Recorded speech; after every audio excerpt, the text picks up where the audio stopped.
Good morning guys, how's my favourite people doing, या फिर आपका वाला फेवरेट इंटर रिपीट करे तो well how's my juniors doing. I hope you all are doing super well and busy in your preparation of end semester exams. So here your savior is back with another amazing savior series called as one shot series. तो यार इसमें हम आपको unit wise one shot दे रहे होंगे, जिसमें हर एक unit के topic wise questions with concept आपको करवाए जा रहे होंगे। डोंट वरी अगर आपकी रिवीजन का टाइम चल रहा है या फिर आप अभी पढ़ना ही स्टार्ट करो, जिसमें बाकी सारे बच्चे मेरे जैसे होंगे जो भी पढ़ना स्टार्ट कर रहे होंगे, बिकॉज अभी तक तो हम इवेंट्स में, हैकाथॉन्स में, मीटअप्स में जाने में बिजी थे और अभी भी टाइम मिला है पढ़ने का। तो लास्ट के 3 से 4 दिनों में इवन दो अगर आप रात को बैठ के भी देख रहे हो ना, तब भी ये बेस्ट वन शॉट प्रूव हो सकती है आपके लिए। और राइट, तो what we will be doing is आपको हर एक कॉन्सेप्ट उसके साथ क्वेश्चंस एसोसिएटेड करवाए जा रहे होंगे। तो ये बहुत अच्छी चीज़ है। आपको करना क्या है, जस्ट लिख लिख के प्रैक्टिस करनी है। अगर आपको नोट्स चाहिए तो डिस्क्रिप्शन में ही व्हाट्सएप ग्रुप का लिंक होगा, जो आप आराम से ज्वाइन कर सकते हो। व्हाट्सएप ग्रुप में आपको नोट्स मिल रहे होंगे, आपको मेंटर्स मिल रहे होंगे, जिसने भी पढ़ाया है वो ट्विटर भी मिल रहा होगा। ऑल्सो एक बहुत अच्छी कम्युनिटी मिल रही होगी जिससे आप अपने डाउट्स क्लियर कर सकते हो। तो नोट्स हो गए, मेंटर से डाउट डिस्कशन हो गई, ट्विटर से आप पर्टिकुलर कॉन्सेप्ट भी पूछ सकते हो कि यहाँ पे आप क्या बताना चाह रहे थे, अगर नहीं समझ में आया है। ऑल्सो आपके साथ में जितने बच्चे पढ़ रहे हैं वो सब भी कनेक्टेड हैं। तो 20,000 प्लस की ऑडियंस व्हाट्सएप पे ऑलरेडी कनेक्टेड है, तो why not you join the groups and clear your doubts आराम से। नोट्स भी आपको वहीं पे मिल रहे होंगे। जितने भी टॉपिक्स इस वीडियो में कवर्ड हैं वो सारे मस्ट डू टॉपिक्स हैं। पूरा का पूरा सिलेबस नहीं करवाया जा रहा है यार, right, because syllabus is just so खिचपिच। जो सिलेबस में लिखते हैं वो एग्जाम में आता नहीं है, जो एग्जाम में आता है वो इस सिलेबस में लिखते नहीं है। तो वही यहाँ पे लिखा हुआ मिलेगा आपको, वही यहाँ पे पढ़ाया हुआ मिलेगा जो कि आपके एग्जाम में आता है। उन सारे टॉपिक्स की कौन से टाइम स्टैम्प पे क्या टॉपिक पढ़ाया जा रहा है लिस्ट भी आपको डिस्क्रिप्शन बॉक्स में मिल जा रही होगी। तो आप पर्टिकुलरली उस टाइम स्टैम्प पे क्लिक करके उस टॉपिक पे भी जंप ऑन कर सकते हैं। छोटा सा टारगेट रखा हुआ है 15,000 सब्सक्राइबर्स का। I hope you will people will be helping me to complete that. तो सब्सक्राइब बटन क्लिक कर दो, लाइक कर दो एंड अच्छे से कमेंट भी ड्रॉप करना यार। तुमसे 1 साल बड़ी ही हूँ, ज़्यादा बड़ी नहीं हूँ, तो बिल्कुल से ना प्यारी सी बहन की तरह लेते हुए अच्छी अच्छी चीज़ें बताना। कोई चीज़ यार अच्छी नहीं लगती है तो आप इम्प्रूवमेंट भी बता सकते हो। We will surely try to get done with those things also. मुझे पता है मैं बहुत जल्दी जल्दी बोल रही हूँ क्योंकि ये मेरी क्लास का टाइम है एंड अभी जस्ट ब्रेक में आकर के आपको चीज़ें बताई जा रही हैं। ऑल द बेस्ट गाइज, आराम से करिएगा, एक एक क्वेश्चन आराम से आपको करवाया गया है। ऑल्सो इस वन शॉट के बाद भी, ठीक है, ये वन शॉट कैसी बनती होगी, 1.5 से 2 घंटे, 2.5 घंटे की 1 यूनिट की वन शॉट बनती होगी। If you want a complete one shot of all the 4 units in concisely 4 to 5 hours, तो आप नीचे ग्रुप का लिंक है उसे भी ज्वाइन कर सकते हो, जहाँ पे आपको एक एक क्वेश्चन पिछले एंड सेमेस्टर का करवाया जा रहा होगा हाथ पे करके at a very minimum cost. तो वो चीज़ भी आप ज्वाइन कर सकते हो। मैंडेटरी नहीं है, ये वाली यूट्यूब की वन शॉट भी पूरी एसेसिबल है, कंप्लीटली फ्री है। बट हाँ, अगर प्रीमियम कंटेंट चाहिए तो आप उसे भी ले सकते हो। एक 4 से 5 घंटे की वन शॉट को अगर आप 2 से 3 बार देख लेते हो तो कॉन्सेप्ट दिमाग में सेट हो जाएंगे और एग्जाम में बढ़िया से मार्क्स आ जाएंगे। तो सारे के सारे लिंक नीचे डिस्क्रिप्शन बॉक्स में है। Go through all the things and अच्छे से करके आइएगा। All the very best. So हम यूनिट 3 के साथ कंटिन्यू करेंगे। इसमें हम यूनिट 3 करेंगे। सो जो अपनी यूनिट 3 है, इसमें हमारे जो मेन टॉपिक्स हैं वो हमारे डिपेंडेंसीज और नॉर्मल फॉर्म्स है। तो यानी कि डिपेंडेंसीज अपनी एफडीज हो गई और अपनी फिर नॉर्मल फॉर्म्स हो गई। First normal form, second normal form, third normal form, ये सब नॉर्मल फॉर्म्स हो जाएंगी। फिर हम ट्रांजेक्शन्स देखेंगे और एसेट प्रॉपर्टीज देखेंगे कि ट्रांजेक्शन्स क्या होती हैं और उसमें एसेट प्रॉपर्टीज कैसे लगती हैं।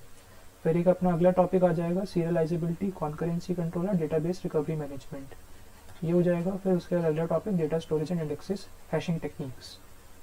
तो ये सब टॉपिक्स रहेंगे यूनिट 3 के। आइए स्टार्ट करते हैं यूनिट 3 के साथ। तो पहला है अपना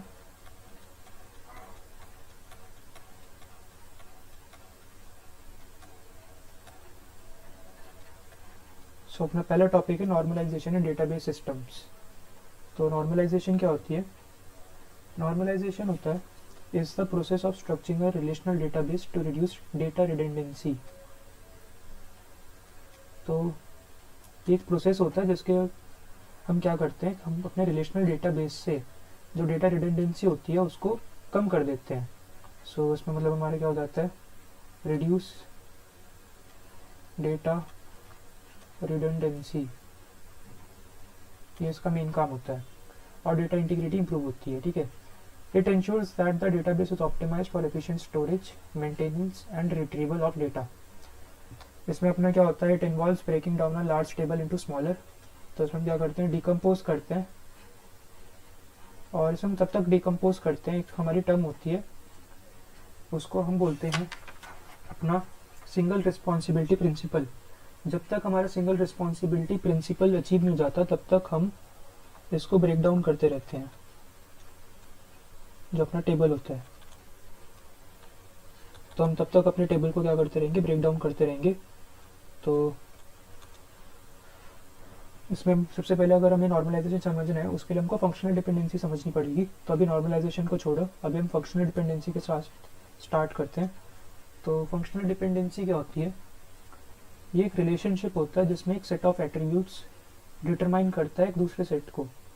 मतलब ये जो एट्रीब्यूट्स हैं ये इस एट्रीब्यूट्स को डिटरमाइन कर रहे हैं। जैसे फॉर एग्जांपल मैं कह दूं कि एक स्टूडेंट आईडी जो है बच्चे की, या फिर जो कस्टमर आईडी है किसी कस्टमर की, वो डिटरमाइन कर देती है उसका नाम।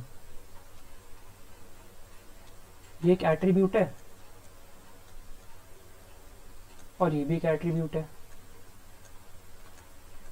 तो यानी कि जो ये एट्रीब्यूट है ये इसको दूसरे एट्रीब्यूट को क्या कर रहा है, डिटरमाइन कर रहा है। अब देखो, अगर तुम्हें उसका एक बच्चे का रोल नंबर पता है तो तुम उसका नाम भी बता सकते हो, ठीक है। अपने डीबी को देख के तुम उसका नाम आराम से बता सकते हो, तो इसमें कोई ऐसी दिक्कत वाली बात तो है ही नहीं। तो इसमें हम क्या कहते हैं कि हम ये कह सकते हैं यहाँ पे हमारी फंक्शनल डिपेंडेंसी बन रही है।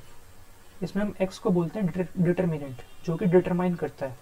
ये डिटर्मिनेंट है, ये तय करेगा कि भाई इसका नाम क्या होगा, इसको मैं क्या नाम दूंगा, तो इसका क्या नाम होगा ये डिटरमाइन करेगा। और y is the dependent attribute, जो राइट में है ये डिपेंडेंट है, यानी कि नेम जो है डिपेंडेंट है, इस पर डिपेंड हो रहा है, ठीक है। तो अपनी टाइप्स ऑफ फंक्शनल डिपेंडेंसी में अपनी दो टाइप्स की आ जाती है, एक ट्रिवियल और एक नॉन ट्रिवियल। तो इसमें अपने सिंपल सा बस यही होता है कि अगर y सबसेट है तो हमारा जो y है वो सबसेट है x का, तो जो x है वो डिटरमाइन कर सकता है y को। इसमें ना कुछ लोग कंफ्यूज हो जाते हैं कि ये क्या बना रखा है। तो इसका क्या मतलब होता है, हमारा क्या होता है, सबसेट दिखाने का होता है। और इसको तुम कैसे समझो, जिसकी तरफ इसके चोंच आ रही है, मतलब जिस तरफ ये पॉइंट कर रहा है, ये इस तरफ पॉइंट कर रहा है, ठीक है, लेफ्ट साइड पॉइंट कर रहा है। तो इसका मतलब जिस तरफ ये पॉइंट कर रहा है वो चीज़ छोटी है। तो यानी कि यहाँ पे x बड़ा है, y छोटा है, मतलब x जो है वो y को कंटेन कर रहा है। तो अगर इसका हम वो बना दें, एक क्या कहते हैं अपना वेन डायग्राम, तो ये अपना छोटा सा y हो गया और यहाँ पे एक अपना x हो गया, तो ये उसको कंटेन कर रहा है, ठीक है। तो हम ये कह सकते हैं कि y is a subset of x। सो ये इक्वल टू होता है।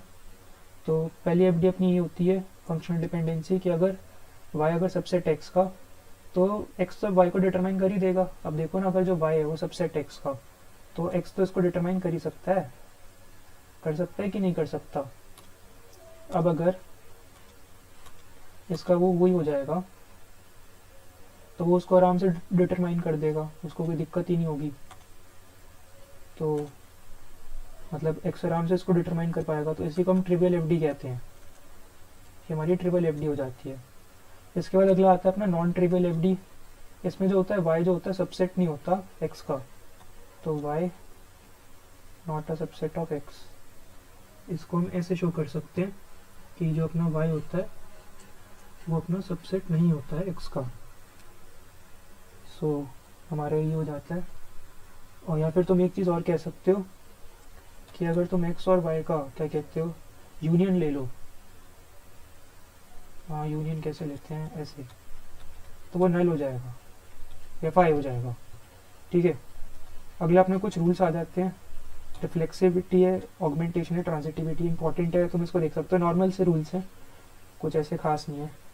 रिफ्लेक्सिविटी में क्या है, अभी मैंने ये बताया नॉन ट्रिवियल एफडी वाली चीज़ है, मतलब यही छाप रखी है इन लोगों ने। तो इसमें कुछ नहीं है, ये चीज़ है कि अगर भाई वाई सबसेट का एक्स है तो एक्स वाई को डिटरमाइन कर सकता है। ये चीज़ मैंने अभी बताई थी, ये रिफ्लेक्सिविटी है और यही नॉन ट्रिवियल एफडी है। ऑगमेंटेशन में क्या होता है, अगर एक्स और वाई है, यहाँ पे मैंने क्या करा, जेड और जेड कर दिया, तो वही चीज़ रहेगी, वो रहेगी। ट्रांजिटिविटी में ये है, अगर एक्स वाई को कर रहा है, वाई जेड को कर रहा है, तो एक्स और वाई में भी रिश्ता बना देते हैं यार, है ना, एक्स और वाई के बीच में भी रिश्ता बन गया ऐसे। तो ये उन्हें नॉर्मल सा है ऐसे ना। तो यहाँ पे हमारी एफडी जो है कंप्लीट हो जाती है। मतलब एफडी का मतलब समझ गए हैं कि एफडी क्या है। तो अब ये कह रहे हैं कि हम नॉर्मलाइज क्यों करते हैं डेटा को। तो डेटा को मैंने शुरू में बताया था क्यों नॉर्मलाइज करते हैं, रिडंडेंसी को हटाने के लिए करते हैं। तो रिपीटिशन यानी कि रिटेंडेंसी होगी, तो रिटेंडेंसी को रिमूव करेंगे, eliminate redundancy to avoid anomalies. ये काफ़ी इंपॉर्टेंट है, एनोमलीज। तो एनोमलीज में अपनी कौन सी आ जाती है, इंसर्शन, डिलीशन और अपडेशन। फिर to maintain data consistency across all tables. ठीक है, तो अपनी डेटा एनोमलीज कौन सी होती है, एनोमलीज मैंने अभी यहाँ पे कहा एनोमलीज आई है ना, तो अपनी जो एनोमलीज होती हैं वो कौन सी होती हैं, आइए वो देखते हैं अपनी एनोमलीज। तो एनोमलीज अपनी आ जाती हैं इंसर्शन, डिलीशन और अपडेट। तो इंसर्शन में क्या होता है, can not add data unless other unrelated data is also added. तो हम एक डेटा को ऐड नहीं कर सकते जब तक दूसरा डेटा जो है अनरिलेटेड है वो ऐड ना हो जाए। तो इसका एक एग्जांपल करते हैं भाई काफ़ी डिटेल में। ठीक है, उसमें क्या करेंगे, हम एक टेबल बनाएंगे अपनी। तो आइए करते हैं काम। तो इसमें हम क्या करेंगे, टेबल बनाएंगे। टेबल का नाम दे दो कॉलेज। ठीक है, टेबल का नाम कॉलेज दे दिया है। अब क्या करेंगे, यहाँ पे हमने लिख दिया कॉलेज की आईडी हो गई, बच्चे का नाम हो गया, एज हो गई। ठीक है, उसका ब्रांच का कोड हो गया, उसकी ब्रांच हो गई, और उस ब्रांच का एचओडी हो गया। तो जैसे मान लो आईडी हो गई 101, 102, 103, 104। नाम हो गया इसका मान लो फिर से रोहन, मोहन और सोहन। अगला कर देते हैं राहुल। एज कर दो सबकी, एक की 18, एक की 19, इसकी भी 19, इसकी 20। ब्रांच कोड कर देते हैं 1, 2, 3, 4। रोहन पढ़ता है CSC,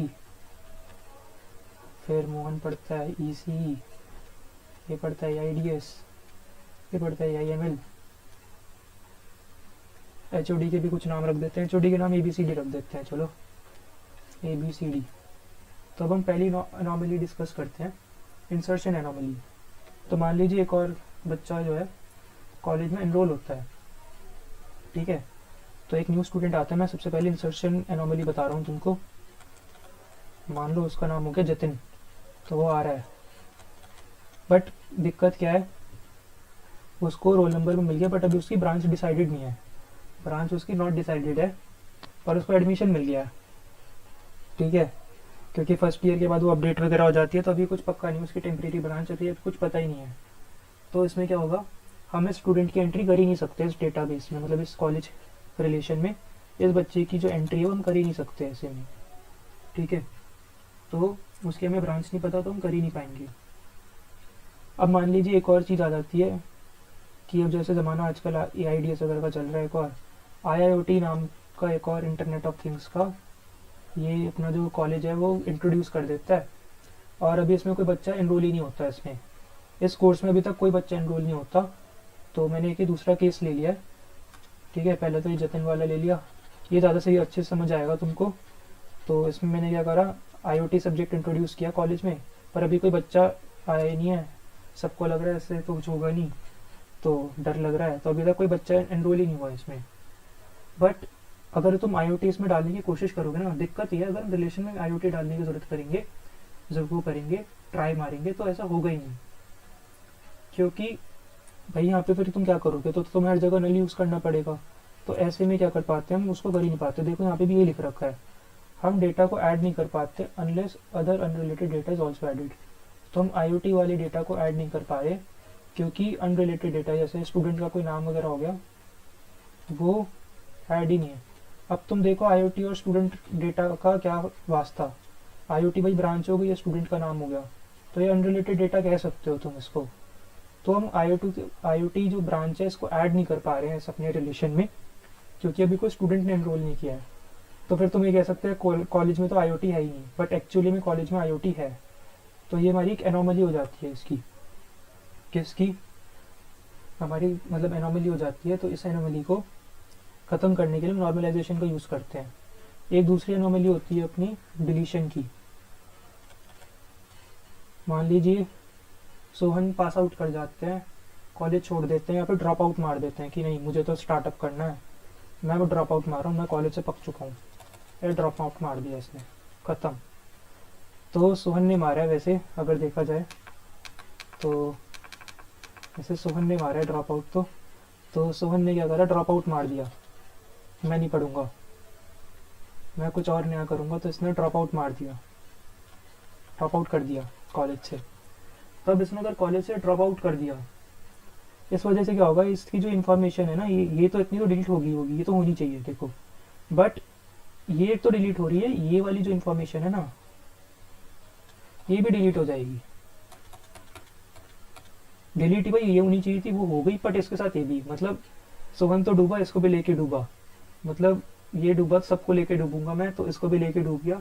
अब इस वजह से क्या हुआ, अब ऐसा लग रहा है कि कॉलेज से AIDS ब्रांच का नामो निशान नहीं है, बट एक्चुअली कॉलेज में AIDS ब्रांच जो है अवेलेबल है, बट सोहन ये चला गया, तो हमें लग रहा है कि भाई अब तो अनअवेलेबल हो गई है AIDS ब्रांच, तो ये पंगा हो जाता है। इसके बाद अपना दूसरा होता है अपडेशन का, तो ये हमारी दूसरी एनोमली हो जाती है। उसके बाद हमारी तीसरी एनोमलीज होती हैं अपडेशन की, ठीक है। अब मान लीजिए ये जो ए वाले HOD हैं, CSC का जो HOD है ए, इनकी जगह HOD आ जाते हैं Z, तो अब क्या होगा, Z नाम के HOD आ गए हैं, तो इनकी वजह से क्या होगा, अब हमने यहाँ पे क्या कर दिया, Z नाम का HOD हमें करना है, तो उसके लिए हम क्या करेंगे, यहाँ पे हमने Z लिख दिया है, तो ठीक है हमने कर दिया। पर बात क्या है, यहाँ पे तो बस ये मैंने छोटा सा DB बना रखा है, तो हमने रोहन में चेंज कर दिया।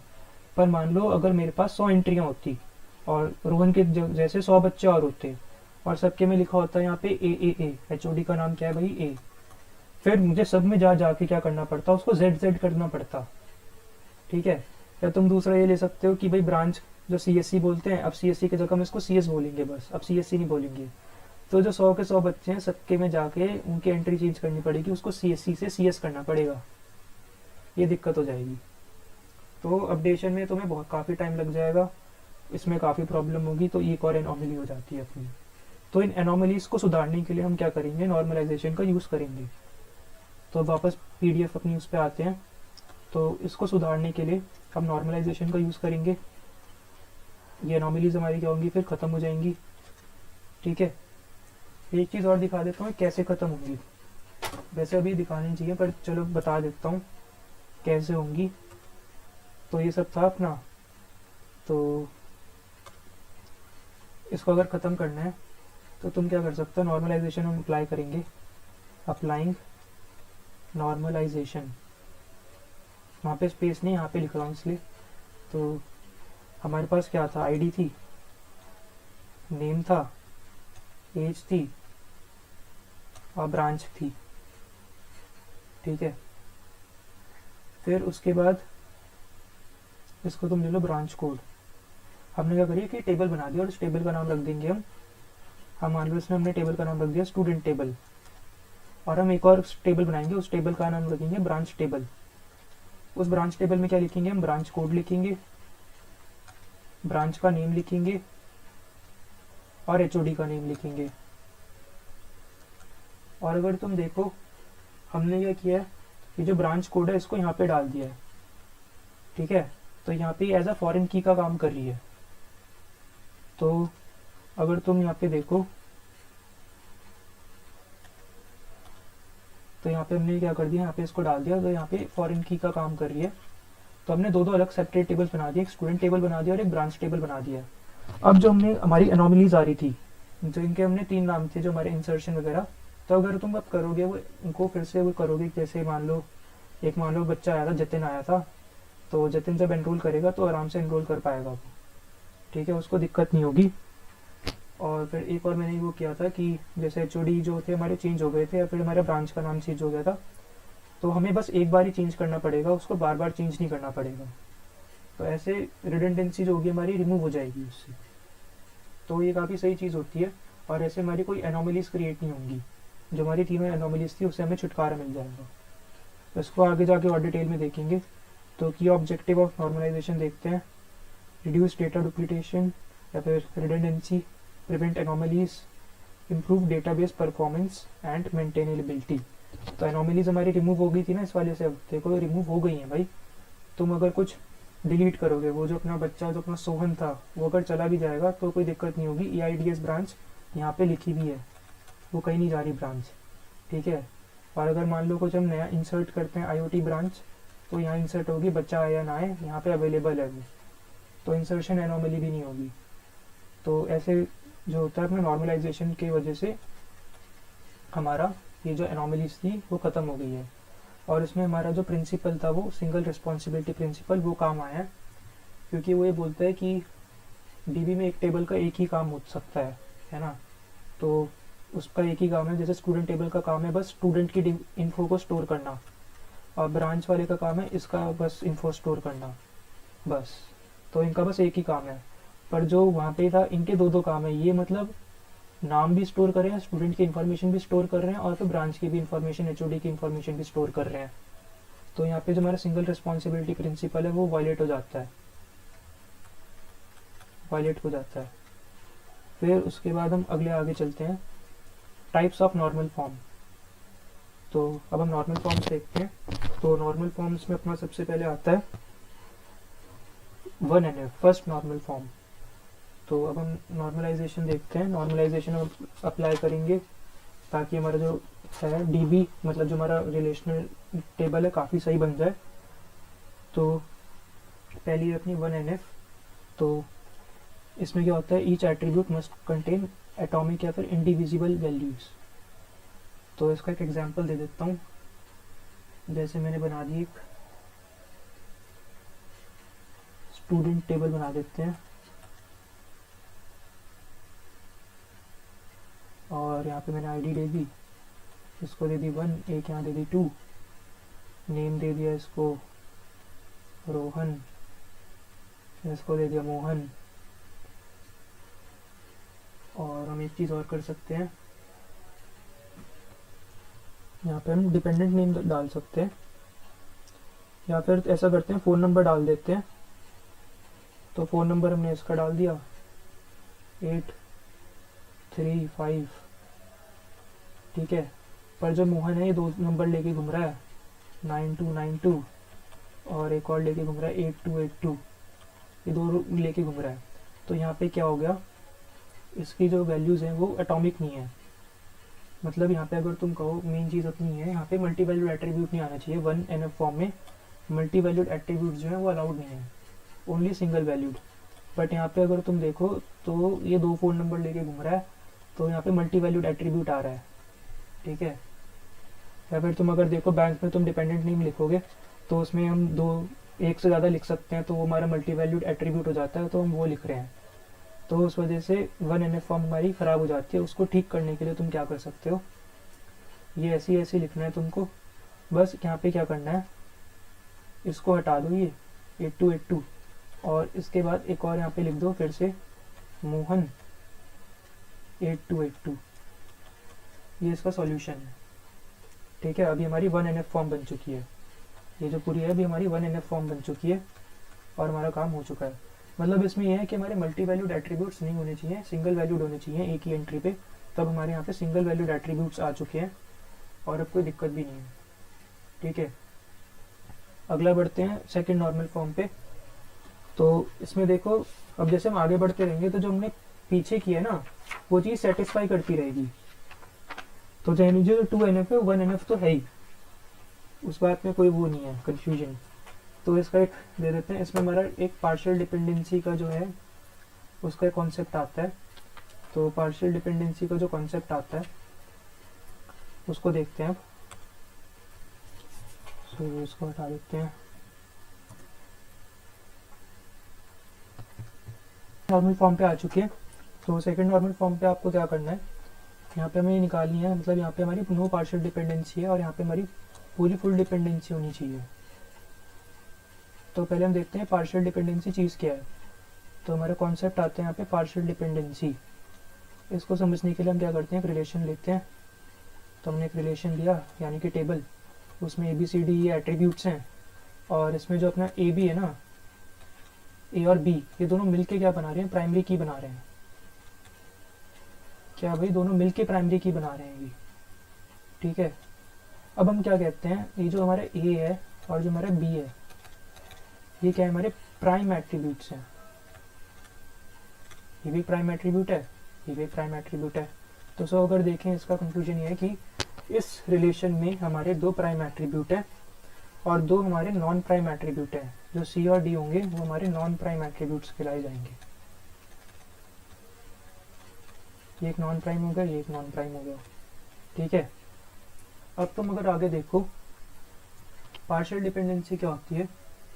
अगर यहाँ पे हमारी FD बने, एक मतलब फंक्शनल डिपेंडेंसी बने कि जो B है वो C को डिटरमाइन कर रहा है, और मैं एक और बना देता हूँ, जो AB है वो C को डिटरमाइन कर रहा है, तो ये तो मेरी फुल डिपेंडेंसी है, ठीक है। क्यों फुल डिपेंडेंसी? इसलिए क्योंकि इसमें जो सारे प्राइम एट्रीब्यूट्स हैं वो मिलके एक नॉन प्राइम को फाइंड आउट कर रहे हैं, और यहाँ पे बस अकेला जो एक प्राइम एट्रीब्यूट है, मतलब सारे प्राइम एट्रीब्यूट नहीं, आधे या फिर आधे से कम जो भी हैं, जैसे यहाँ पे बस 2 हैं, तो यहाँ पे एक ही, 2 की जगह बस एक ही प्राइम एट्रीब्यूट एक नॉन प्राइम को क्या कर रहा है, फाइंड कर रहा है, ठीक है। तो इसमें तुम ये कह सकते हो कि जो हमारे नॉन प्राइम एट्रीब्यूट्स हैं यानी कि जो C और D है वो हमारे फुली डिपेंड होने चाहिए अपने प्राइम एट्रीब्यूट्स यानी कि PK पे। तो इन दोनों पे डिपेंड है, तो ये हमारा क्या हो गया, फुल डिपेंडेंसी हो गई। और जो हमारे नॉन प्राइम एट्रीब्यूट है वो एक पार्ट ऑफ प्राइमरी की पे डिपेंड नहीं हो सकते, यानी कि जो हमारा B है वो एक पार्ट ऑफ प्राइमरी की है, पार्ट ऑफ PK है। तो जो हमारा नॉन प्राइम एट्रीब्यूट है वो एक पार्ट ऑफ PK पे डिपेंड नहीं हो सकता, उसको अगर डिपेंड होना है तो पूरी फुल PK पे डिपेंड हो, पूरी प्राइमरी की पे। अगर पूरी प्राइमरी की पे डिपेंड करेगा तो हमारी फुल डिपेंडेंसी बनेगी, और अगर वो बस एक पार्ट ऑफ PK पे डिपेंड होगा तो फिर हमारी पार्शियल डिपेंडेंसी बनेगी। अब 2NF क्या कहती है, हमें पार्शियल डिपेंडेंसी नहीं चाहिए, हमें चाहिए भाई फुल डिपेंडेंसी। तो इसमें अपना ये कॉन्सेप्ट आ जाता है। तो इसका एग्जाम्पल भी चलो दे देते हैं।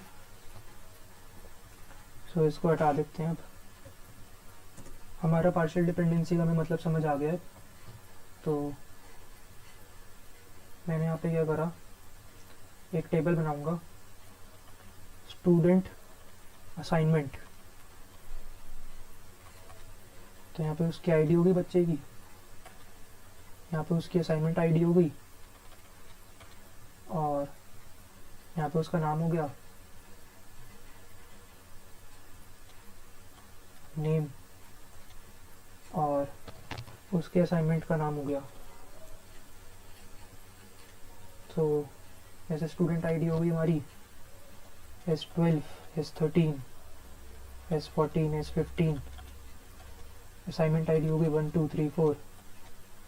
यहाँ पे नेम फिर से वही ले लेते हैं, रोहन, मोहन, सोहन, राहुल, और असाइनमेंट का नेम ले लेते हैं यहाँ पे अपना EVS, यहाँ पे ले लेते हैं अपना मैथ्स और फिजिक्स, और एक और ले लेते हैं मैकेनिक्स। चलो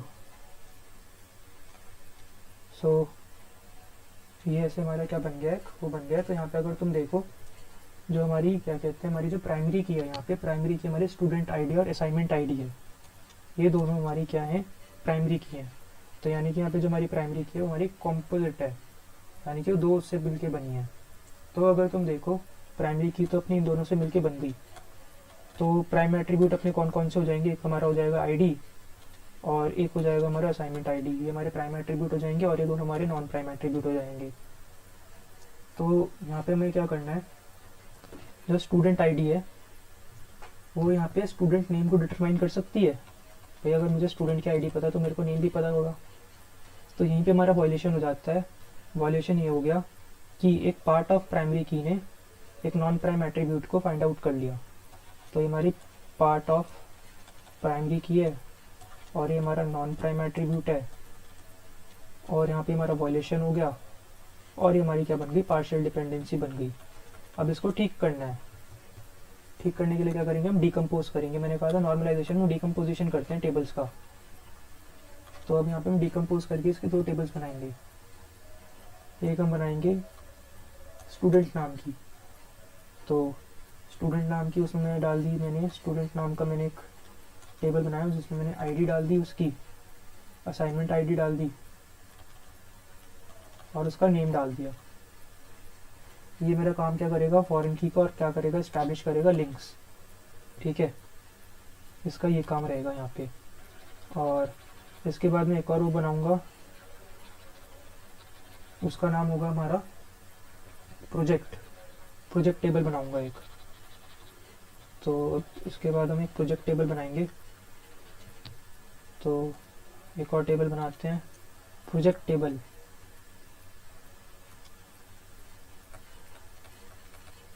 तो प्रोजेक्ट टेबल में भी हम क्या करेंगे, यहाँ पे आईडी आ जाएगी, सॉरी प्रोजेक्ट नहीं, हमें असाइनमेंट लेना है। सो आईडी आ गई अपनी, हमने असाइनमेंट लिया था ना, हटाओ इसको फिर से। तो यहाँ पे आ गई हमारी असाइनमेंट नाम से, और यहाँ पे असाइनमेंट आईडी आ गई,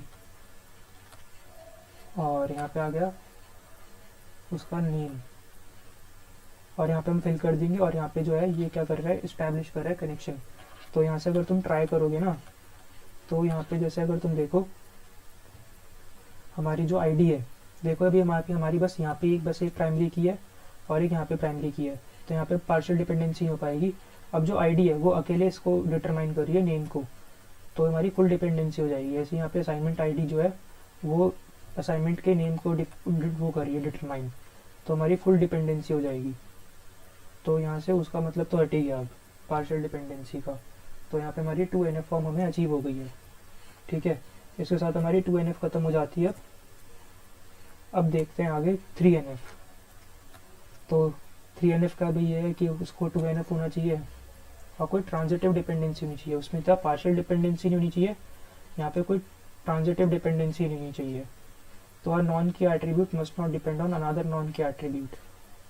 Every non key attribute should directly depend on the primary key.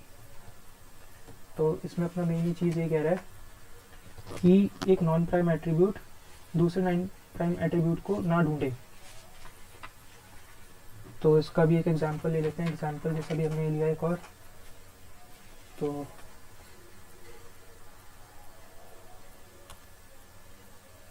Print कर गए, यहाँ पर हमने रिलेशन ले लिया XYZ, और XYZ में हमने भर दिया, ये हमारे एट्रीब्यूट्स हो गए। और एट्रीब्यूट्स में हमने डाल दिया ABCDEF, और यहाँ पे हमने Y में क्या डाल दिया, Y में मान लो हमने 10 डाल दिया, यहाँ पे हमने 20 डाल दिया, और लास्ट में हमने 30 डाल दिया। फिर हमने इनको ही यहाँ पे ऐसे लिख दिया XX,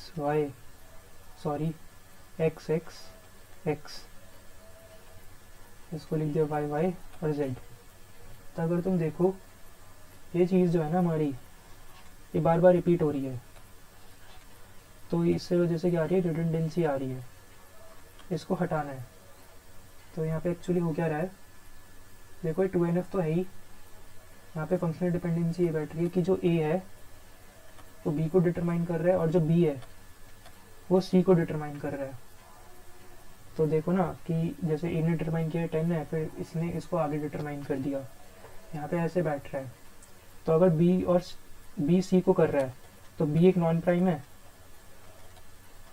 और C भी एक नॉन प्राइम, और मैंने कहा था एक नॉन प्राइम को वो नहीं करना चाहिए, फाइंड आउट नहीं करना चाहिए, तो वो कर रहा है। और X यहाँ पे जो है हमारा वो है, मैंने ज़रा गलत वो ले लिया, यहाँ पे X और YZ आएगा, तो X Y और Z। सो यहाँ पे हमारा ट्रांजिटिव हो जाएगा, क्योंकि देखो ये तो अपनी प्राइमरी की है, तो ये प्राइमरी की क्या है, वो फाउंड आउट करिए Y को, तो ठीक है, हमारे यहाँ पे फुल डिपेंडेंसी बन रही है। बट अगर तुम देखो y z को कर रहा है, नॉन प्राइम को कर रहा है, हमारी ट्रांजिटिव डिपेंडेंसी बन रही है। तो इसके वजह से हम इसको डिकम्पोज करना पड़ेगा, और डिकम्पोज करके हम इसकी दो टेबल्स बनाएंगे। एक हम बनाएंगे x और y की, और एक बनाएंगे y और z की।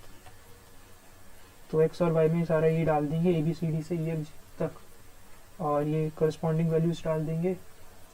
अब y में क्या करेंगे, 10 20 30 ये डाल दिया, और इसके करस्पॉन्डिंग XYZ डाल दिया। अगर अब तुम देखो तो ये रिडंडेंसी जो है ख़त्म हो गई है। हमने देखो यहाँ पे कितनी बार लिखा था, अब कितनी बार लिखा है, तो रिडंडेंसी ख़त्म हो चुकी है हमारी, रिमूव्ड। तो यही हमारे 3NF होता है। ठीक है, हमारे वैसे ही 3NF ख़त्म हो जाता है। 3NF के बाद हमारा आता है BCNF। ये इसका एक स्ट्रिक्ट वर्जन है, एडवांस वर्जन जो भी कहो तुम, तो ये इसका एक स्ट्रिक्ट वर्जन है 3NF का। तो for every non trivial FD x must be A super की। तो x जो होनी चाहिए हमारी एक सुपर की होनी चाहिए, यानी कि जो हमारा LHS है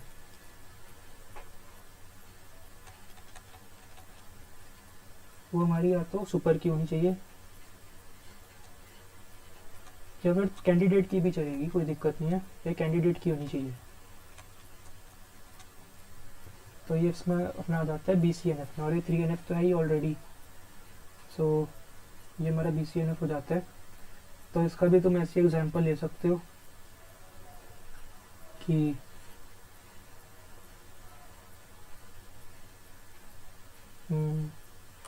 इसका अपलोड कर दूंगा, इसे इतना इम्पोर्टेंट है नहीं, कर लो लेकिन।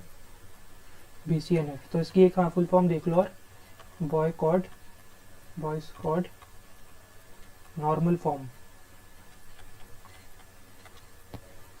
तो यहाँ पे हमने स्टूडेंट आईडी लिख दी 101 102 103। 101 में दो बार लिख देते हैं, फिर यहाँ पे 2 103 और एक हो गया 104। तो इसने दो कोर्स ले रखे हैं, इसने GenAI का कोर्स ले रखा है और AIML का कोर्स ले रखा है। इसने क्या कर रखा है, इसने DS का कोर्स ले रखा है, या नहीं इसने भी GenAI का कोर्स ले रखा है। इसने क्या कर रखा है, इसने WebD का कोर्स लिया हुआ है। और 104 ने क्या कर रखा है, इसने भी GenAI का कोर्स लिया हुआ है। प्रोफेसर जो हैं, जो ये पढ़ाएंगे कोर्सेज, तो जैसे अपना GenAI है तो इसको पढ़ाएंगे अपने प्रोफेसर G, इसको पढ़ाएंगे प्रोफेसर A, इसको पढ़ाएंगे GenAI को प्रोफेसर G1, और ये वेब डेवलपमेंट को पढ़ाएंगे PW, और इसको पढ़ाएंगे, इनको भी सेम ही पढ़ा रहे हैं, PG। ठीक है, तो अब तुम देखो तो एक स्टूडेंट जो है मल्टीपल कोर्सेज पर एनरोल कर सकता है, और हर एक कोर्स के लिए एक प्रोफेसर असाइन किया गया है। और मल्टीपल प्रोफेसर जो हैं, जो प्रोफेसर हैं वो एक सब्जेक्ट को पढ़ा सकते हैं, पर एक ही सब्जेक्ट पढ़ा सकते हैं। यानी कि अगर तुम देखो जो अपना PG प्रोफेसर और PG1 है वो सेम कोर्स को पढ़ा रहे हैं, ठीक है, पर पढ़ा एक ही कोर्स को रहे हैं, मतलब वन प्रोफेसर एक ही कोर्स को पढ़ा रहा है इस केस में। तो अगर तुम यहाँ पे प्राइमरी की देखो, स्टूडेंट आईडी और कोर्स ये मिलके प्रोफेसर को डिटेक्ट कर सकते हैं। तो स्टूडेंट आईडी और प्रोफेसर, वो सॉरी कोर्स, ये मिलके प्रोफेसर को बता सकते हैं कौन है।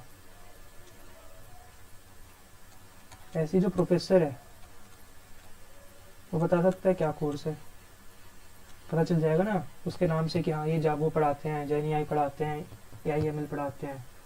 तो अगर तुम देखो प्रोफेसर क्या है हमारा, नॉन प्राइम हो गया, और जो कोर्स है ये प्राइम हो गया।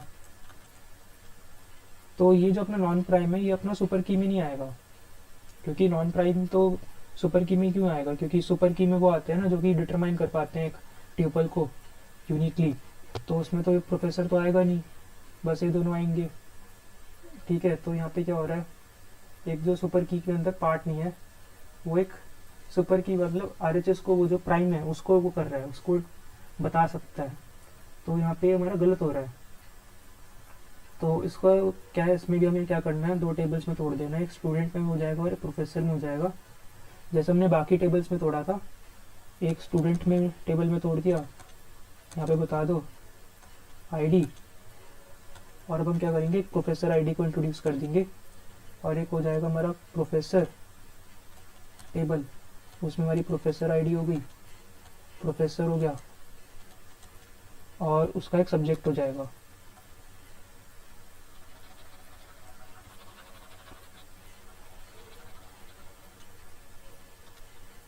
यहाँ पे इसका सब्जेक्ट आ जाएगा। ठीक है, तो हमने यहाँ पे प्रोफेसर आईडी अपने से इंट्रोड्यूस किया, यहाँ पे प्राइमरी किया, यहाँ पे आगे आ गई फॉरेन की बन गई, और यहाँ पे है। तो इस वजह से हमारी जो होगी, हमारी BCNF टूट जाएगी, मतलब BCNF फॉर्म हमारी मिल जाएगी हमको। तो अगर तुम देखो, एक्स जो होनी चाहिए वो सुपर की में होनी चाहिए, बट यहाँ पे हमारा जो एक्स था सुपर की में नहीं था, वो एक नॉन प्राइम एट्रीब्यूट था। और वो जो नॉन प्राइम था वो मतलब देख लो हालत क्या खराब है, वो प्राइम को डिटरमाइन कर रहा है। ठीक है, हमने देखा कि भाई सबसे पहले हमारा क्या था, इसमें हमारा जो अपना 2NF था उसमें हमने कहा था पार्शियल डिपेंडेंसी नीचे है, यानी कि पार्ट ऑफ पी के नॉन प्राइम को ना बताए, डिटरमाइन ना करे। 3NF में क्या हुआ कि एक नॉन प्राइम को ना करे, और BCNF में तो ये तो कुछ और ही हो रहा है, एक नॉन प्राइम एक प्राइम को डिटरमाइन कर रहा है। तो ये ऐसे हो जाता है यहाँ पे। तो इन सबको ठीक करके हमें क्या करना पड़ता है, डिकम्पोज करना पड़ता है, और फिर इन सब चीज़ों को हटाना पड़ता है, इन चीज़ों को डिससेटिस्फाई करना पड़ता है, और हमारी वो नॉर्मलाइजेशन फॉर्म अचीव हो जाती है। अगला यहाँ पे बेनिफिट्स ऑफ नॉर्मलाइजेशन है, वो रिडंडेंसी हटा देती है, ensures consistent and accurate information across the database, enhances overall structure making it easier to modify or expand, reduces the chance of anomalies and errors। अच्छा, एक ना सिलेबस में हमको 4NF और 5NF भी दे रखा है, तो उसको भी देख लेते हैं। तो ये हो गया हमारा 4NF। तो 4NF में क्या होता है, BCNF तो ये हो गई, और इसमें कोई मल्टी वैल्यू डिपेंडेंसी नहीं होगी। तो BCNF तो हो गया ये, plus no multi valued dependency. ठीक है, इसको हम ऐसे डिनोट करते हैं। फिर उसके बाद एक हमारी 5NF होती है, 5NF में हमारी 4NF तो होनी ही चाहिए वो, प्लस उसमें क्या होता है, अपना लॉसलेस डिकम्पोजिशन होना चाहिए।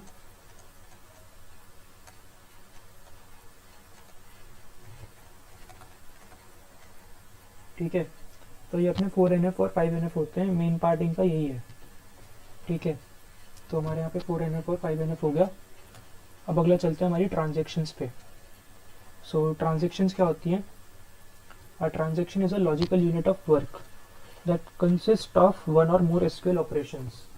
तो एक लॉजिकल होता है, और इसमें जो SQL ऑपरेशंस होते हैं एक या एक से ज़्यादा हो सकते हैं। तो these operations must either all succeed together और none should be take effect ensuring data consistency। तो अगर तुम देखो हमारी ट्रांजेक्शन मतलब ये भी एक लॉजिकल यूनिट है, यूनिट ऑफ वर्क है, वो सब तो ठीक है। आगे देखते हैं, the order of operations matters. तो यहाँ पे ऑर्डर ऑफ ऑपरेशंस होता है, मैटर करता है। और transaction follows a specific sequence. If every operation executes correctly the transaction is committed, changes are saved. अगर वो फेल हो जाता है तो रोल बैक कर जाता है, अगर कोई ट्रांजेक्शन फेल कर जाती है तो वो रोल बैक कर जाती है, और वो रोल बैक इमीडिएटली करनी चाहिए। तो वो हमारी एक अच्छी ट्रांजेक्शन बनती है। वैसे तो फेल ही होनी चाहिए, बट फिर वो एक अच्छी ट्रांजेक्शन बनती है अगर वो रोल बैक बहुत जल्दी हो जाती है। तो इसमें हम देखते हैं ट्रांजेक्शन को थोड़ा और डिटेल में कि ट्रांजेक्शन क्या होती है। तुम भाई वैसे सोचो ट्रांजेक्शन क्या होती है कि ट्रांजेक्शन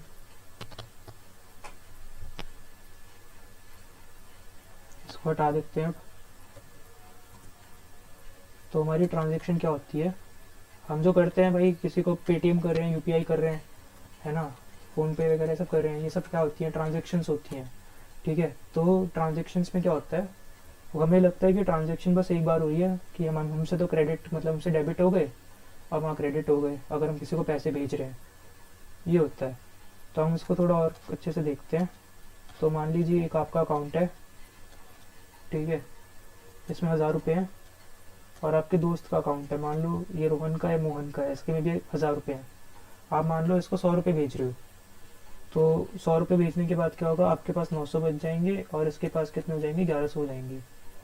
तो रोहन के पास 900 बच गए और मोहन के पास 1100 हो गए। तो इसमें अगर तुम देखो, तुम्हें लग रहा है कि बस ये एक ही ऑपरेशन है कि मतलब इससे डेबिट हुए और यहाँ पे क्रेडिट हो गए, पर नहीं, होता क्या है, सबसे पहले जो होता है ऑपरेशन, उसमें हम रीड करते हैं ए का अकाउंट बैलेंस, पता चले इसका ज़ीरो में हो, अभी इसका जो बैलेंस है ज़ीरो में हो, तो भाई हम पहले रीड करते हैं कि इसके पास पैसे हैं भी। फिर उसके बाद हम क्या करते हैं, जितना कहा है इसने उतना हम इसको माइनस कर देते हैं। इसने 100 रुपये भेजे थे, तो हमने अपडेट कर दिया कि भाई इसके 100 रुपये काट देंगे अब हम, और फिर राइट कर देते हैं इसको ए को, कि अब इससे 100 रुपये कटेंगे, और हमने अपडेट कर दिया टेम्परेरी। फिर उसके बाद हम क्या करेंगे, रीड करेंगे बी को। अच्छा, इसके पास 1000 रुपये है बी के पास, अच्छा चलो भाई इसकी लॉटरी लगवाते हैं, इसको 100 रुपये एक्स्ट्रा दिलवाएंगे अब। तो हम क्या करेंगे, बी में क्या कर देंगे, 100 रुपये ऐड कर देंगे और राइट कर देंगे बी को। ये अपना जो 6 स्टेप्स होते हैं, ये एक हमारी ट्रांजेक्शन बनाते हैं, ठीक है, ये हमारी एक ट्रांजेक्शन बनाते हैं। और अगर तुम देखो, ये जो हमारा सबसे पहली एसेट प्रॉपर्टीज़ होती हैं, जो ट्रांजेक्शन होती है वही फॉलो करती है, मतलब एसेट प्रॉपर्टीज़। तो इसमें सबसे पहली जो एसेट प्रॉपर्टी है वो हमारी एटॉमिसिटी होती है। तो एटॉमिसिटी क्या कहती है, वैसे तो 6 सेट ऑफ ऑपरेशन है, बट ये एक ही यूनिट है, इसको हम एक सिंगल टास्क समझेंगे एटॉमिसिटी में। Consider it as one task, ठीक है। पर वैसे इसमें 6 वो हैं और ये सारे मिलके एक ट्रांजैक्शन बनाते हैं। तो हम देखते हैं अपनी पीडीएफ को। तो इसमें क्या होता है, अपना सबसे पहले हम एसेट प्रॉपर्टीज़ शुरू करते हैं। तो एसेट प्रॉपर्टीज़ काफ़ी एसेंशियल होती है।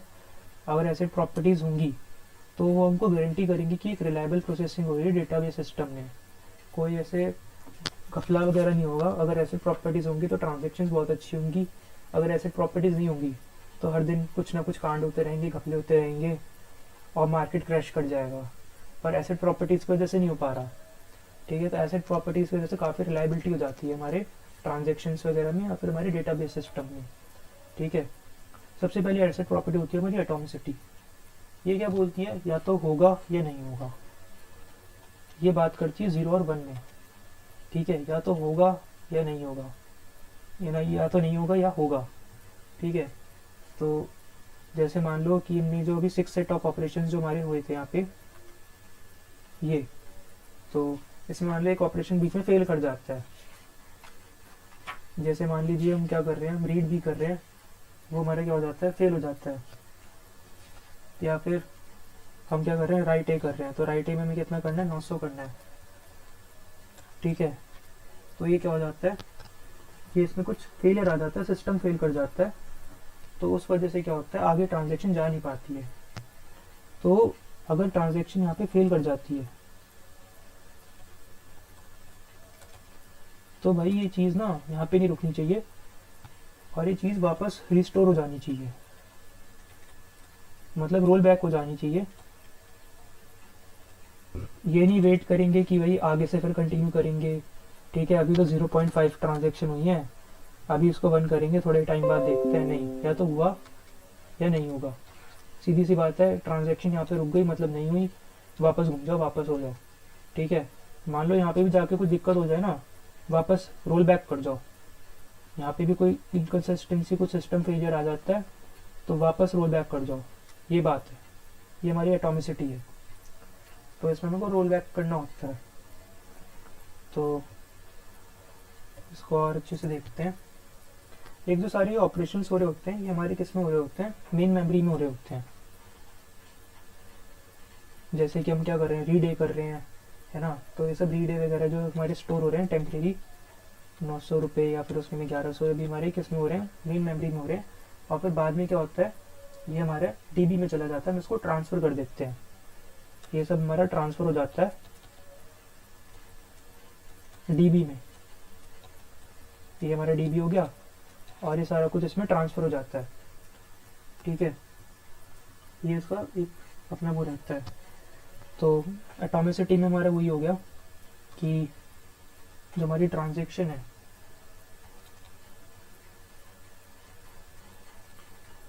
अगर सक्सेसफुल हो गई तो बढ़िया, अगर नहीं हुई, फेल कर गई, तो फिर हमको क्या चाहिए, रोल बैक, या फिर उसकी जो ओल्ड कंडीशन थी या स्टेट थी, रिकवरी हो जाए उसकी। तो एटॉमिसिटी अपना मेन चीज़ यही कहती है, if one step fails the entire transaction fails. पूरी ट्रांजेक्शन को फेल मानेंगे, सबको ज़ीरो मानेंगे, मतलब एक नंबर भी कम रहेगा, भैया फेल हो गए तुम, खत्म कहानी। And no changes are saved in the database, वापस रिकवरी हो जाएगी, बात खत्म। चाहे तुम ज़रा से भी रह गए हो, तुम पहुंच ही गए थे अपने गोल पे, तुम फेल हो गए, खत्म बात, तुम बस फेल हो भाई। ये बात कह रही है भाई एटॉमिसिटी, ऐसा है कुछ। आगे चलते हैं कंसिस्टेंसी पे। तो कंसिस्टेंसी क्या कहती है, कंसिस्टेंसी ये कहती है कि इसमें हमारा कोई मनी लॉस नहीं होता इसके वजह से, कंसिस्टेंसी की वजह से। एक चीज़ मैं और बना के दिखा देता हूँ तुमको एटॉमिसिटी में। पहले जो मैंने वो 6 ऑपरेशन दिखाए थे उनको और अच्छे से नीटली परफॉर्म कर देते हैं। तो मैंने कहा था कि यहाँ पे रोहन था, यहाँ पे मोहन था, मैंने कहा अकाउंट खुले हुए थे, इन दोनों के पास 1000 रुपये थे।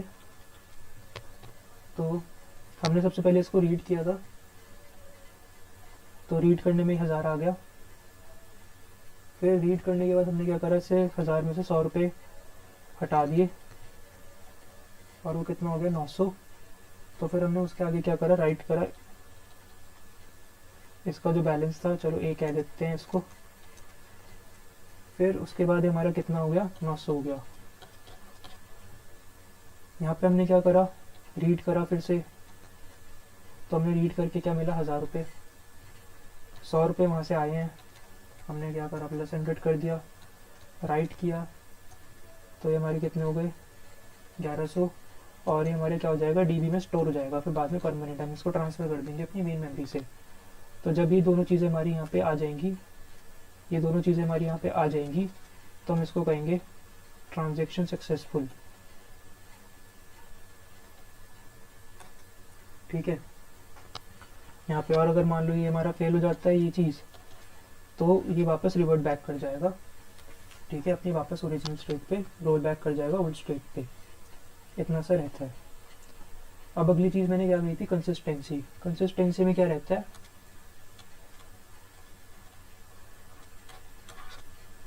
No loss of money. ये अपनी कंसिस्टेंसी होती है कि मनी लॉस नहीं हो सकती। या फिर तुम वो कह सकते हो कि जैसे हमारा वो होता था ना, conservation of energy, energy can't neither be created nor be destroyed. ऐसे तुम कह दो money can neither be created nor be destroyed, ऐसे तुम कह सकते हो कुछ। तो ये हमारे इंश्योर करता है कि कोई लॉस या फिर जनरेशन ना हो मनी का। तो जो हमारी सम ऑफ मनी है बिफोर ट्रांजेक्शन, वो हमारी इक्वल होनी चाहिए सम ऑफ मनी आफ्टर ट्रांजेक्शन। तो ये हमारा आ जाता है कंजर्वेशन ऑफ मनी। तो ये हमारी कंसिस्टेंसी इंश्योर करता है। तो अगर तुम पहले देखो, पहले भी 2000 था और अब भी 2000 है। ठीक है, बिफोर ट्रांजेक्शन भी 2000 था और अब भी 2000 रुपये ही है। तो ये हमारा क्या हो जाता है, कंसिस्टेंसी का हो जाता है कॉन्सेप्ट। तो यहाँ पे देख लेते हैं, maintains database integrity. The database starts in a consistent state and ends in a consistent state. Start भी वहीं से कर रहा है, एंड भी वो हो रहा है। ठीक है, स्टार्ट भी हमने 2000 से किया था और एंड भी 2000 पे हो रहा है। 2000 क्या है, यहाँ पे सम है। ठीक है, स्टार्ट भी 2000 से किया, ख़त्म भी 2000 पे हुआ। अगला आ जाता है अपना आइसोलेशन। आइसोलेशन में क्या होता है, हमारी ट्रांजेक्शन्स होती हैं वो हमारी इंडिपेंडेंटली रन करती हैं, चाहे उनको हम कॉन्करेंटली क्यों ना एग्जीक्यूट करें। मान लीजिए मैं पेटीएम से भी पेमेंट कर रहा हूँ और साथ में मान लो मैं अपने, मान लो मेरा SBI का अकाउंट है तो मैं SBI के जो ऐप है उससे भी कर रहा हूँ पेमेंट। मैं दोनों जगह से कर रहा हूँ, मैं यहाँ से भी ट्रांसफ़र कर रहा हूँ, यहाँ से भी पैसे ट्रांसफ़र कर रहा हूँ। तो ये दोनों जो होंगे इंडिपेंडेंटली रन करेंगे जब मैं इनको एक साथ भी कर रहा हूँ उनको। तो each transaction is unaware of other concurrent transactions. ठीक है, ये अनअवेयर है एक दूसरे की। From the point of view of a transaction other transactions में appear either as fully completed और नॉट येट स्टार्टेड। तो मान लो जैसे मैंने पेमेंट पेटीएम की शुरू कर दी एकदम से t=0 पे, तो इसको दिखेगा ये तो अपनी चल रही है। और मान लो SBI की भी शुरू हो गई, तो SBI की जब शुरू होगी वो देखेगा कि जो भी अदर ट्रांजेक्शन है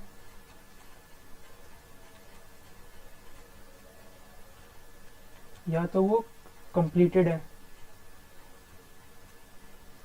अगर वो कंप्लीटेड है फुली तो वो स्टार्ट हो जाएगा, और अगर वो फुली कंप्लीट नहीं है तो वो स्टार्ट नहीं करेगा, वो थोड़ी देर वेट करेगा और फिर स्टार्ट करेगा।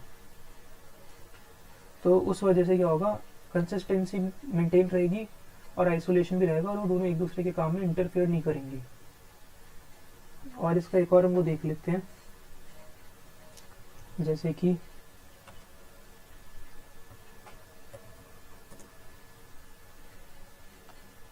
हम एक T1 ट्रांजेक्शन अपनी पेटीएम से कर रहे हैं और उसमें हमने क्या करा, रीडे और 1000 रुपये थे और 1000 में से रोहन के 100 रुपये कट गए, 900 हो गए। ठीक है, फिर वो दूसरी जगह अपने SBI के ऐप से भी कर रहा है पेमेंट। जब वहाँ से कर रहा है वो, तो वहाँ पे भी रीडे 1000 आ रहा है और वो क्या कर रहा है, 1000 में से 100 घटा रहा है और वो 900 हो रहा है। बी को क्या मिल गए, अब तुम देखो अगर, तो जो बी को होंगे ना पैसे ज़्यादा मिलेंगे इस केस में। यहाँ पे एक्स्ट्रा मनी तो क्योंकि बी के मज़े आ जाएंगे यहाँ पे, तो इसको भी 100 रुपये मिल जाएंगे बी को, यहाँ पे भी इसको 100 रुपये मिलेंगे, तो यहाँ पे हमारी एक्स्ट्रा मनी वो हो जाएगी। तो यहाँ पे हमारा क्या होता है, जैसे हमारा जो T1 है उसको हम बोलेंगे सक्सेस या फेलियर। अगर वो सक्सेस हो गई तो ठीक है, अगर मान लो T1 जो है सक्सेस में आ जाती है तो फिर ठीक है, और फिर उसको हम क्या करेंगे, T2 को हम स्टार्ट करेंगे। बट अगर वो फेलियर में आती है हम थोड़ी देर वेट करेंगे और फिर बाद में स्टार्ट करेंगे, तो तक हम स्टॉप में रहेंगे। ठीक है, ताकि हमारी जो कंसिस्टेंसी है वो मेंटेन रहे। अगली चीज़ आ जाती है अपनी ड्यूरेबिलिटी। ड्यूरेबिलिटी में ये होता है कि जब हमारा सारा कुछ हो जाता है, हमारा काम हो जाता है, जब हमारे ऑपरेशंस परफॉर्म हो जाते हैं, तो फिर हमारा DB अपडेट होता है। मैंने कहा था कि जो हम मेन मेमोरी में कर रहे थे यानी कि रैम में कर रहे थे, वो फिर बाद में जाके DB में अपडेट होता है परमानेंट स्टोरेज के लिए। तो जब वो परमानेंट स्टोरेज के लिए अपडेट होगा तो यहाँ पे तो हो गया अपडेट, बट ऐसा ना हो कि ये कभी जाके बाद में या फिर कुछ दिनों बाद ये चेंज हो जाए।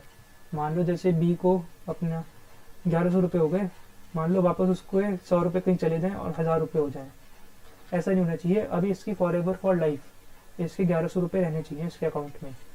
ठीक है, जब तक अब अगली अपडेशन ना हो जाए।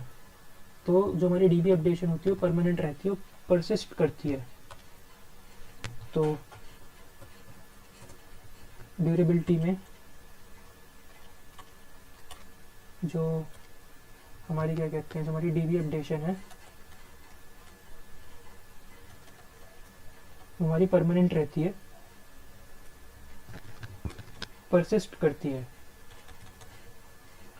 ठीक है, अगर कोई सिस्टम फेलियर भी कर जाए तो भी वही रहेगा, ये इसकी ड्यूरेबिलिटी है, ये कभी चेंज ना हो जाए। तो ये काफ़ी मेन चीज़ है कि भाई ऐसे किसी के पैसे ना चले जाएं, कुछ हो जाए, तो वही हमारी ड्यूरेबिलिटी वो करता है। Once a transaction is committed the change made are permanent, the changes survive system crashes और पावर फेलियर। तो जो हमारे चेंजेस होते हैं वो सर्वाइव करते हैं even if the system crashes और पावर फेलियर। ठीक है, और इसकी जो रिस्पॉन्सिबिलिटी होती है DB ड्यूरेबिलिटी को इंश्योर करने की, वो रिस्पॉन्सिबिलिटी होती है अपनी रिकवरी मैनेजमेंट कंपोनेंट की, जो कि हमारा जो सिलेबस है, कहाँ पे ये रहा, रिकवरी, वो हम बाद में देखेंगे अभी। तो अब हम आगे चलते हैं। हमने अभी तक BCNF कर लिया है, ट्रांजैक्शन मैनेजमेंट हम कर रहे हैं, एसेट प्रॉपर्टीज़ कर रहे हैं, इसको थोड़ा और देख लेते हैं। सो अब हम चलते हैं आगे। अब हम देखेंगे ट्रांजैक्शन की स्टेट्स क्या होती हैं। तो जो हमारी ट्रांजैक्शन होती है काफ़ी सारी स्टेट से पास करती है। तो सबसे पहले स्टेट होती है एक्टिव स्टेट। एक्टिव में क्या होता है, हमारी ट्रांजैक्शन स्टार्ट करती है बस, और जो उसमें ऑपरेशंस थे SQL के 6 ऑपरेशंस थे, ठीक है, उनको एग्जीक्यूट करती है। अगर कोई एरर नहीं आता तो नेक्स्ट स्टेट पे चली जाती है, अगर एरर आ जाता है तो फेल्ड स्टेट पे चली जाती है। ठीक है, अगर कोई एरर नहीं आया तो नेक्स्ट स्टेट पे चली जाएगी, अगर आ गया तो फेल स्टेट पे चली जाएगी। ठीक है, वो फेल हो गया, तुम भाई फेल स्टेट पे जाओ। अगली आ जाती है हमारी पार्शियल कमिटेड स्टेट, यानी कि जब हमारी सारी कमांड्स जो होती हैं एग्जीक्यूट हो जाती हैं, यानी कि हमारी सारी कुछ सक्सेसफुल हो जाती हैं, तो हमारी नेक्स्ट स्टेट पे चली जाती है, और वो हमारी कौन सी होती है, partial committed state, partially committed state. तो फिर जो हमारे यहाँ पे चेंजेस होते हैं हमारे टेम्प्रेरी स्टोर किए जाते हैं बफर में। ठीक है, अभी उनको परमानेंट नहीं किया गया, परमानेंट कब किया जाएगा, उसको ट्रांसफर किया जाएगा, अभी DB में अभी किया नहीं है, तो अभी जो चेंजेस अभी टेम्प्रेरी हैं। ठीक है, अगर if the system remain stable these changes are save to the database, if a failure occurs the transaction fails, तो फिर से वो फेल स्टेट में चला जाएगा। अगर भाई जो हमारा सिस्टम है कोई फेलियर नहीं होता, सब बढ़िया चलता है, तो फिर उसको हम डेटाबेस में ट्रांसफ़र करके उसको स्टोर कर देंगे। और अगर ऐसा नहीं होता, कुछ क्रैश वगैरह कर जाता है सिस्टम, तो उसके बाद क्या होगा, वो फेल स्टेट में चला जाएगा। अगला था कमिटेड। कमिटेड में क्या होता है, चेंजेस जो होते हैं हमारे परमानेंटली रिटर्न हो जाते हैं DB में। ठीक है, DB में आ चुके हैं भाई, खुश हो जाओ, अब तुम्हारे पैसे कोई नहीं ले जाएगा। अब कोई रोल बैक भी पॉसिबल नहीं है, अब ट्रांजैक्शन हो चुकी है भाई, ये कह दो कि भाई मैंने अपने दोस्त को 100 रुपये भेजे हैं और उसके पास चले गए हैं, डेटाबेस में रिटर्न हो गया। अब मैं कह रहा हूँ भाई सिस्टम क्रैश कर जाए, मैं पेटीएम उड़ा दूंगा, बंद करवा दूंगा, मुझे मेरे पैसे वापस चाहिए। अब नहीं हो सकता भाई, पैसे जा चुके हैं, तुम्हारे पैसे गए, अब वो पैसे वापस नहीं आ सकते, अब वो DB में स्टोर हो चुके हैं, वो पैसे गए, अब कोई रोल बैक पॉसिबल ही नहीं है कि तुम्हारे पैसे वापस आ जाएं। तो पैसे वापस आना मुश्किल है, पैसे तो चले गए। ठीक है, ये सब चीज़ें जो होती है ना बहुत फास्ट होती हैं, यहाँ पे बहुत आराम से दिख रहा होगा, बहुत फास्ट होती हैं, एकदम से DB में स्टोर होता है, एकदम से बफर में जाता है, ट्रांसफ़र होता है, बहुत जल्दी होता है सब कुछ। तो the database reaches a new consistent state. फिर एक थी हमारी फेल स्टेट, ये जो हमारे यहाँ पे फेल हो रहे थे ना, ये फेल स्टेट में जा रहे थे। ठीक है, एक होती है अपनी अबॉर्टेड स्टेट। अबॉर्टेड क्या होती है, जब फेलियर हो जाता है ना, तो जो भी हमारे चेंजेस होते हैं ना, उनको वापस अनडन किया जाता है। मान लो जैसे हमारे 6 ऑपरेशंस थे, उसमें से 3 ऑपरेशंस हो गए और फिर फेल हो गई, तो उस वापस उन 3 ऑपरेशंस को वापस वो किया जाएगा, अनडू किया जाएगा, तो उसको हम कहते हैं अबॉर्टेड स्टेट। यहाँ पे वो चीज़ अनडू होती है। ठीक है, तो the database is restore to the state it was in before. ठीक है, अगला होता है टर्मिनेटेड, बात खत्म। The transaction is either committed successfully और अबॉर्टेड, या तो भाई आपको सक्सेस मिल चुकी है, यानी कि आपका या तो आउटपुट 0 आ गया, या फिर आपका 1 आ चुका है, और यहाँ पे क्या हो जाएगी, हमारी टर्मिनेट हो जाती है। तो this marks the end of the transaction life cycle. तो हमने लाइफ साइकिल देख ली। इसके बाद अभी इसका मैं एक बार डायग्राम बता देता हूँ तुमको। तो सबसे पहले हमने क्या देखा इसमें, सबसे पहले हमने देखा एक्टिव स्टेट। तो एक्टिव स्टेट में क्या होता है, यहाँ पे लिखता हूँ एक्टिव स्टेट। तो एक्टिव स्टेट में हमने क्या देखा, एक्टिव स्टेट में हमने देखा ट्रांजैक्शन स्टार्ट करती है, और अगर कोई एरर नहीं आता तो वो अगली स्टेट पे चली जाती है, आ जाता है तो फेल स्टेट पे चली जाती है। तो हमने कह दिया कि अगर मान लो एरर नहीं आया तो कौन सी अगली स्टेट में जाती है, जिसको हम बोलते हैं पार्शियली कमिटेड स्टेट।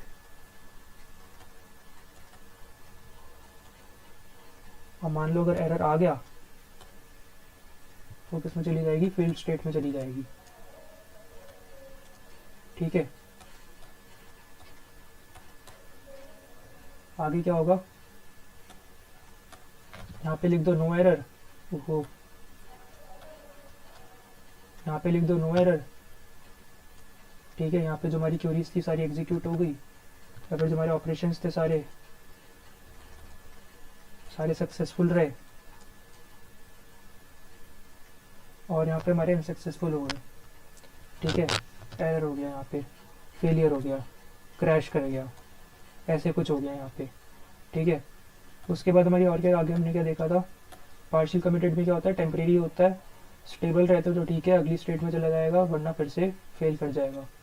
मान लो स्टेबल नहीं रहता, फेल कर गया, एरर आ गया, क्रैश कर गया, सिस्टम स्टेबल नहीं रह पाया। अगर हो गया डीबी में परमानेंट स्टोर हो गया तो चला जाएगा कमिटेड स्टेट में। ठीक है, अब कोई रोल बैक पॉसिबल नहीं, अब आपके पैसे भाई गए, अब नहीं आने के वापस, अब तो पैसे गए। ठीक है, बाय बाय टाटा, पैसे गए। तो ये हमारी दूसरी कमिटेड स्टेट आ गई है। फिर कमिटेड के बाद क्या होता है, अब यहाँ पे एक नई कंसिस्टेंट स्टेट आ जाती है, नो रोल बैक पॉसिबल, और फिर उसके बाद वो टर्मिनेट हो जाता है।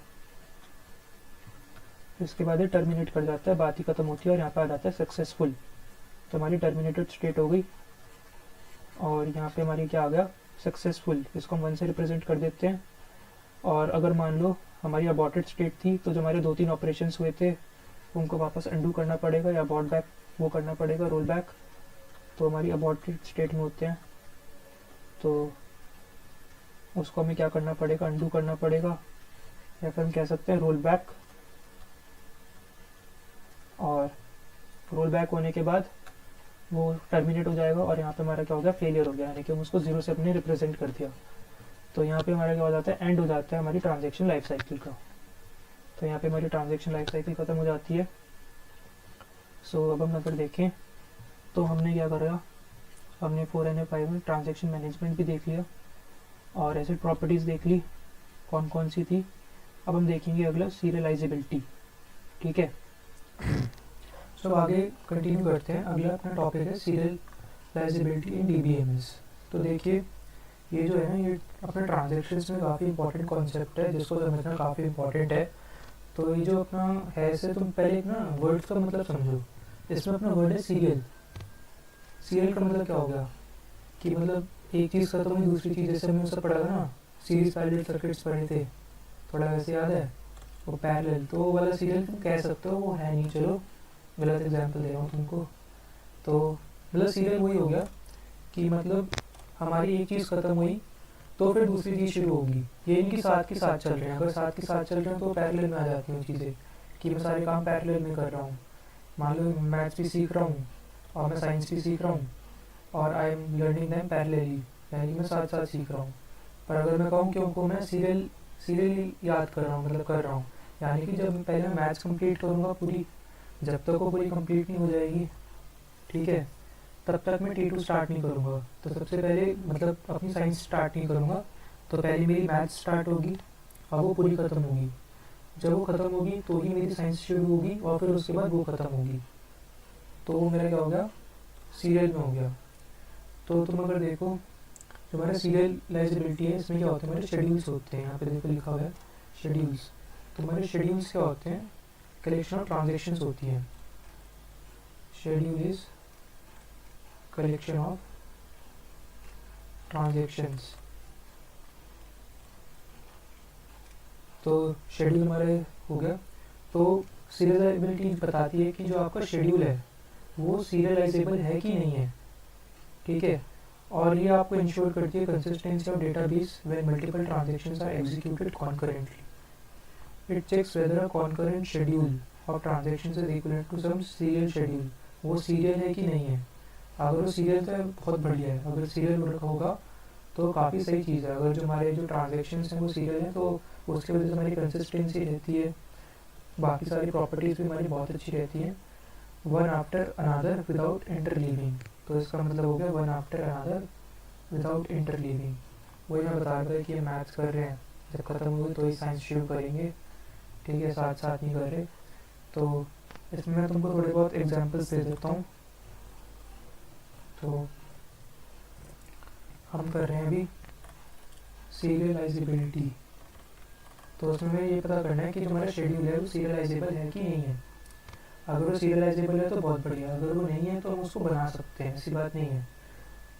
तो जैसे मैं तुम्हें एक सीरियलाइजेबल उसका शेड्यूल का एग्जांपल दे देता हूँ। तो मान लो मेरा एक शेड्यूल है, उसमें मेरी T1 और T2 ट्रांजेक्शन है। तो उसमें मेरा एक परफॉर्म होता है रीड ए और राइट ए, और फिर उसके बाद यहाँ पे होता है रीड ए राइट ए। तो अगर तुम देखो ये हमारा एक सीरियलाइजेबल शेड्यूल है, यानी कि पहले हमारा T1 पूरा कंप्लीट हो रहा है, फिर उसके बाद T2 शुरू हो रहा है। तो ये हमारे क्या हो गया, सीरियलाइजेबल हो गया, जो हमको चाहिए। ठीक है, इस ये हमको चाहिए, ये हमारा टारगेट है, तो इसमें हमें कुछ करने की ज़रूरत नहीं है, तो हमारा सीरियल हो गया। तो यहाँ पे अगर तुम इसका एक डायग्राम टाइप से बना सकते हो, ये ग्राफ टाइप, इसको हम बाद में देखेंगे और अच्छे से। इसको हम प्रेसिडेंस ग्राफ भी कह सकते हैं। ये हम बनाएंगे अपना जब हम कॉन्फ्लिक्ट सीरियलाइजेबिलिटी करेंगे, तो उसमें प्रेसिडेंस ग्राफ काफ़ी बनाएंगे और उससे देखेंगे कि भाई जो हमारा शेड्यूल है वो हमारा सीरियलाइजेबल है कि नहीं है। तो जैसे ये हमारा शेड्यूल है, हमारा सीरियलाइजेबल है और ये काफ़ी सही चीज़ है, इसकी वजह से हमारी कंसिस्टेंसी वगैरह रहेगी, हमारे डीबी की ट्रांजेक्शन काफ़ी स्मूथ रहेंगी, कोई लोड नहीं पड़ेगा, ये सब चीज़ें हो जाती हैं। इसके बाद हमारा क्या आता है, एक मैं और एग्जांपल देता हूँ। यहाँ पे मेरा T1 है और T2 है। मैंने क्या करा, पहले रीड ऑपरेशन हुआ, फिर मेरा एक और ऑपरेशन हुआ रीड ए, यहाँ पे हो गया राइट ए, फिर हो गया राइट ए। तो ये जो है ये हमारा क्या है, ये हमारा सीरियलाइजेबल नहीं है, ये हमारा पैरेलल है। ठीक है, ये ख़त्म नहीं हुआ, T2 वाला जो ऑपरेशन वो शुरू हो गया, अब ये दोनों में बात होती है तो हमारा पैरेलल में आ गया। ठीक है, तो ये हमारा पैरेलल में आ चुका है। अब इसको हमें क्या करना है, ठीक करना है। तो इसको ठीक करने के लिए जैसे अगर तुम पहले इसका ये देखो, हमारा प्रेसिडेंस ग्राफ टाइप, मतलब हमारा ग्राफ क्या बन रहा है, हमने T1 शुरू किया और T1 शुरू होते ही T2 पे चला गया और फिर T2 से फिर T1 पे चला गया, ये लूप बन गया। ठीक है, तो इसका हमारा ऐसे हो जाता है। तो अब हमें क्या करना है, इसका एक इक्वलेंट ट्रांजेक्शन, जैसे हमें एक इक्वलेंट शेड्यूल बनाना है हमको। इसका हम क्या करेंगे, इसका सॉल्यूशन निकालेंगे। तो इसमें क्या करेंगे, इक्वलेंट, मैं इसका यहाँ पे लिखता हूँ दूसरे से। तो हम एक इक्वलेंट शेड्यूल बनाएंगे जो कि सीरियलाइजेबल होगा, यानी कि सीरियल होगा। ये हमारा पैरेलल था, पैरेलल है, ये हमारा सीरियल होगा। तो इसके इक्वलेंट बनाएंगे, दोनों इक्वलेंट होंगे ये, वो हम बनाएंगे। और इसकी क्या क्या पॉसिबिलिटीज़ हो सकती हैं, एक तो हो सकती है कि T1 से T2 जाए, मतलब पहले T1 ख़त्म हो फिर T2 शुरू हो, या फिर पहले T2 ख़त्म हो जाए फिर T1 शुरू हो जाए, ऐसे हो सकता है। तो ये हमारे केस में आ जाएगा, हमारी पॉसिबिलिटीज़ रहेंगी, दोनों में से कोई भी हो सकती है। ठीक है, तो ये हम हटा देते हैं। इससे थोड़ा और बड़ा एग्जाम्पल लेके देखते हैं। मान लो अगर हमारे शेड्यूल में 3 ट्रांजेक्शन्स आ जाती हैं और वो मान लो पैरेलल होती हैं। ठीक है, तो इसको ठीक करने के लिए तुम क्या कर सकते हो, हमारी कितनी पॉसिबिलिटीज़ बनेंगी, वो हमारी बनेगी 3 फैक्टोरियल।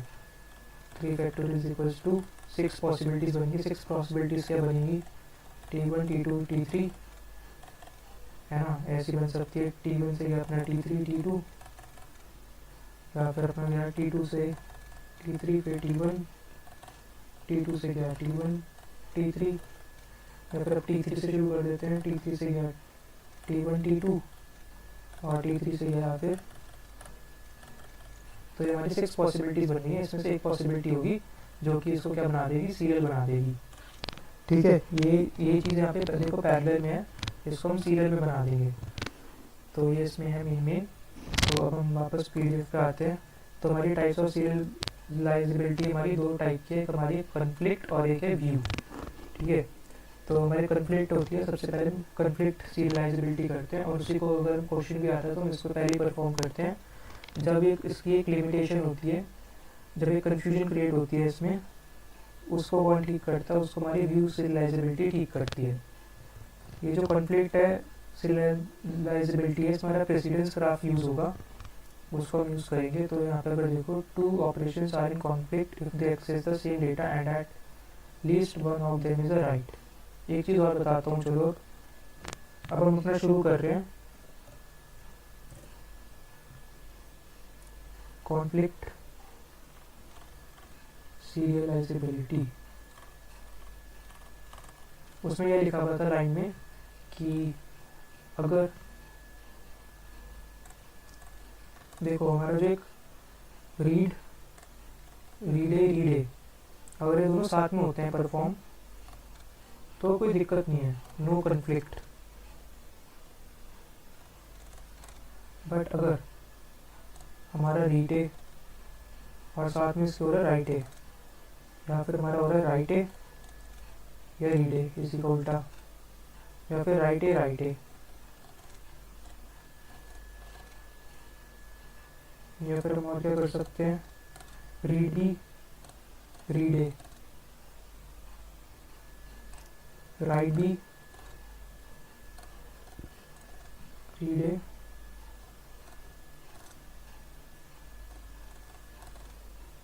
और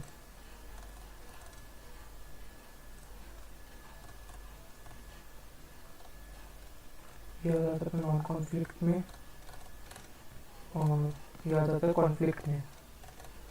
और देखो समझो क्या चीज़ है ये सब, यहाँ पे हो क्या रहा है, देखो अगर तुम रीडे ऑपरेशन एक साथ परफॉर्म करते हो, यानी कि तुम एक चीज़ को रीड करो एक उसको, तो हमारा कोई कॉन्फ्लिक्ट नहीं होता। बट अगर तुम देखो कॉन्फ्लिक्ट कब होगा, अगर तुम एक ही चीज़ को रीड और राइट दोनों कर रहे हो, ठीक है। अगर तुम एक ही ऑपरेशन को रीड और राइट दोनों कर रहे हो तो फिर उसमें हमारे क्या आ जाएगा, कॉन्फ्लिक्ट आ जाएगा।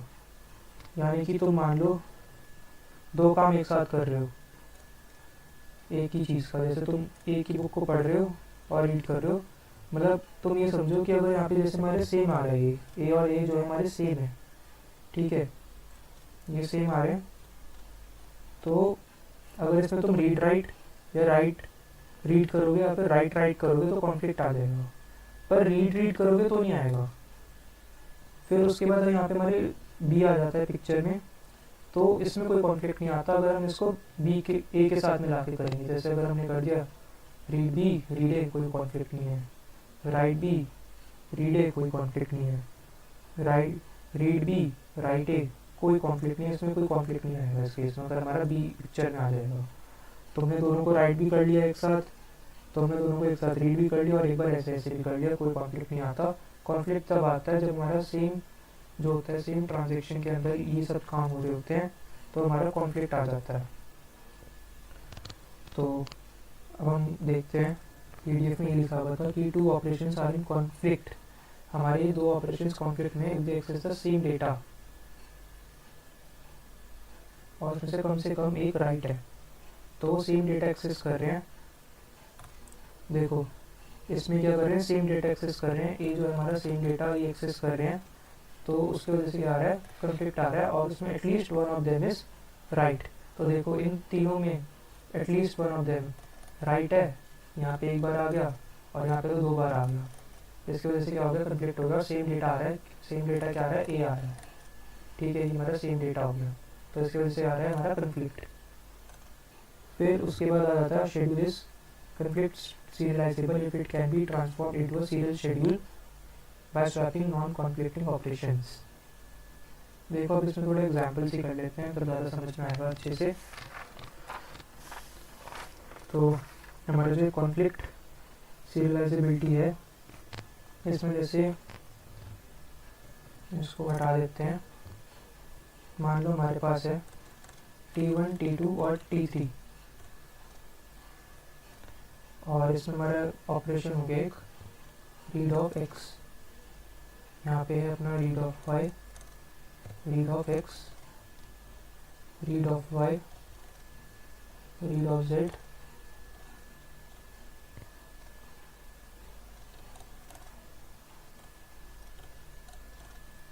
और यहाँ पे हो गया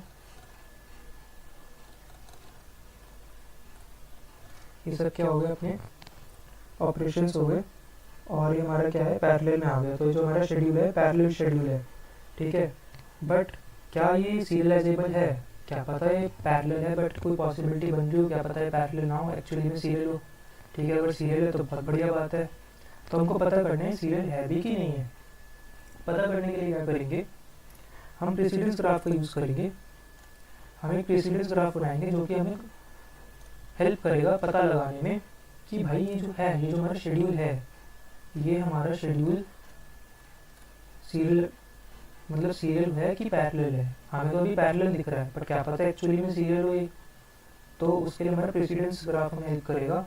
तो प्रेसिडेंस ग्राफ में क्या लिखेंगे, जैसे हमारे यहाँ पे कितनी ट्रांजेक्शन है, T1, एक है T2 और T3। ग्राफ में देखो भाई क्या होता है, ग्राफ में होती हैं एजेस, होती हैं वर्टिसेस होती हैं। तो हमने वर्टिसेस ले लिए हैं या फिर नोड्स ले लिए हैं और इनको हम कनेक्ट करेंगे एजेस के थ्रू। अभी देखते हैं कैसे बनाना है। तो सबसे पहले हम देखेंगे RX। तो RX क्या है, हमारा ऑपरेशन है, ठीक है। तो ये जो है इसका तुम ढूंढो, तुम मुझे इसका ये बताओ कि इसका वो क्या होगा, कॉन्फ्लिक्ट कौन करेगा इसको। तो RX को कॉन्फ्लिक्ट कौन करेगा, किसमें हिम्मत है कि RX को कॉन्फ्लिक्ट करे, कौन से ऑपरेशन ऐसा कर सकता है। देखो अगर इसमें y घुसा देंगे तो कोई कॉन्फ्लिक्ट ही नहीं होगा। तो इसका जो कॉन्फ्लिक्ट होगा वो होगा राइट ऑफ x के साथ, ठीक है। तो राइट ऑफ x के साथ ही हो सकता है इसका कॉन्फ्लिक्ट बस, और किसी के साथ तो हो नहीं सकता। तो इसमें देखते हैं राइट ऑफ x कौन सा है। देखो T3 में नहीं है। ऐसे ही हमें आहिस्ता आहिस्ता नीचे जाते रहना, राइट ऑफ x ढूंढना है।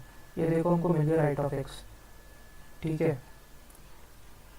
तो ये T1 का T1 नहीं मिला है, मतलब ऐसे नहीं हो सकता, यानी कि राइट ऑफ x तो है ही नहीं। तो ये हमने कर दिया, यानी कि इसका है ही नहीं। अगले पे चलते हैं, ये हमारा राइट ऑफ y, इसका कौन होगा, इसका होगा रीड ऑफ y है। तो ये जो हमारा रीड ऑफ y है, इसका कौन होगा, जो इसको कॉन्फ्लिक्ट करेगा रीड ऑफ y को, वो होगा राइट ऑफ y। तो राइट ऑफ y देखो कि किन दोनों में है। तो हम T3 से T2 पे गए, T2 पे नहीं है, हमको क्या चाहिए, है ही नहीं किसी के पास। तो ये भी हमारा कैंसिल हो गया। अगला हमारा रीड ऑफ x, इसका क्या होगा, राइट ऑफ x। तो राइट ऑफ x उस तरफ है, देखो ये रहा, मिल गया राइट ऑफ x। तो ये राइट ऑफ x है इस तरफ। तो हमारे कहाँ से चला जाएगा, T3 से T1 होगा हमारा ग्राफ अब। तो ये हमको ऐसे में बना दिया, ये होगा हमारा राइट ऑफ x। अगला है right of y। Right of y का वो रीड ऑफ y, गलती कर रहा हूँ बोलने में, रीड ऑफ y का क्या होगा, राइट ऑफ y। तो राइट ऑफ y देखो हमको मिल गया सबसे पहली, ये हमको T3 में मिल गया, तो यानी कि T2 से T3 जा रहा है। ये हमने ऐसे एरो बना दिया। फिर अपना read of z, read of z का कौन होगा, राइट ऑफ z। तो राइट ऑफ z इसमें है देखो, तो T2 से T1 भी चला गया ग्राफ। अगला है अपना right of y। Right of y का कौन होगा, अब देखो जो राइट होता है इसको दो लोग परेशान करते हैं, तो इसको रीड करेगा ही करेगा, और एक करेगा राइट y, ठीक है। तो ढूंढो है क्या, देखो ये तो नहीं मैच कर रहा, इसमें भी नहीं है ना, नहीं, तो ये भी हो गया हमारा, कोई दिक्कत नहीं है। अगला क्या है हमारा राइट ऑफ z, इसको कौन कॉन्फ्लिक्ट करेगा, देखो ये तो ये खुद ही करेगा, और एक कौन करेगा, इसका ही वो करेगा। देखो दूसरे वाले नहीं आएंगे इसमें, ये अपने लोग ही जो होते हैं, अपने लोग ही काट देते हैं, अपने लोग ही धोखा दे देते हैं। तो ये अपने लोग ही इसमें कॉन्फ्लिक्ट डाल रहे हैं। तो इसमें अगर तुम देखो राइट ऑफ z है, तो तुम देखो T2 से T1 हो जाएगा, बट हमने ऑलरेडी बना रखा है, तो हम इसको ओवर राइट नहीं करेंगे, फिर से नहीं बनाएंगे, हो चुका है। और अगर तुम देखो हमारा इसके लिए हमारा राइट ऑफ z भी हो गया, और एक ये भी है, दोनों मिल गए। तो अगर दोनों मिल गए, और दोनों क्या मिल रहे हैं, T2 से T1, बट हमने ऑलरेडी बना लिया है, तो हमारी यहाँ बात खत्म हो जाती है। फिर इनका होगा ही नहीं, क्योंकि यहाँ पे कुछ बचा ही नहीं है, तो ये सब हमारे ऐसे कट हो जाएंगे, और हमारा प्रेसिडेंस ग्राफ बन चुका है। अब ये जो हमें प्रेसिडेंस ग्राफ मिला है, इसमें क्या करना है तुम्हें, इसमें तुम्हें देखना है कि कोई लूप तो नहीं बन रहा। लूप का क्या मतलब हो गया, लूप बोल लो या साइकिल बोल लो, लूप या साइकिल का ये मतलब हो गया कि लौट के बुद्धू घर को आए, जहाँ से चले वहाँ से वापस आ गए, लौट के बुद्धू घर को आए। मान लो मैं T1 से चला, तो मैं T1 से तो कहीं जा ही नहीं सकता, अगर मैं देखूँ तो, ठीक है, T1 से तो मैं कहीं जा ही नहीं सकता। चलो T2 से देखते हैं, मान लो मैं चलो T2 से निकला, और T2 से निकल के मैं T1 पहुँच गया और मैं यहीं अटक गया, तो मैं लौट के बुद्धू नहीं हो पाया। मैं T3 से निकला, T3 से T1 पहुँच गया, कोई फ़ायदा नहीं, तो यहाँ पे कोई लूप बन ही नहीं रहा। तो जो हमारी कॉन्फ्लिक्ट सीरियलाइजेबिलिटी है, ये कहती है अगर कोई लूप नहीं बनता है तो इसका ये मतलब हो गया कि वो कॉन्फ्लिक्ट सीरियलाइजेबल है, इसका मतलब वो सीरियलाइजेबल है, इसका मतलब तुम्हारा डेटाबेस वगैरह सब बढ़िया है, ट्रांजेक्शन बढ़िया होंगी, इनकन्सिस्टेंसी नहीं आएगी, नो इनकन्सिस्टेंसी, बढ़िया रहेगा सब कुछ। और ये गारंटी करता है इस चीज़ को, यहाँ पे गारंटी होती है कि अगर हमारा कॉन्फ्लिक्ट सीरियलाइजेबल हो गया, अगर कोई लूप या साइकिल नहीं आई तो हमारा सीरियलाइजेबल होगा और इसमें कोई इनकन्सिस्टेंसी नहीं आएगी। अब तुम देखो अगर इसमें, तो इसमें हमारे 6 ऑपरेशंस बन सकते हैं, 6 पॉसिबिलिटीज़ मैंने तुम्हें बताई थी। अब 6 पॉसिबिलिटीज़ में से कौन सी बनेगी, वो T1 T2 T3 वाली बनेगी या फिर T1 T3 T2 बनेगी, क्या बनेगी? तो उसको पता करने के लिए तुम क्या करोगे, इसमें तुम इन डिग्री का कॉन्सेप्ट यूज़ करोगे कि कौन सी पॉसिबिलिटी बनेगी। जहाँ भी इन डिग्री 0 होगी उसको पहले लोगे।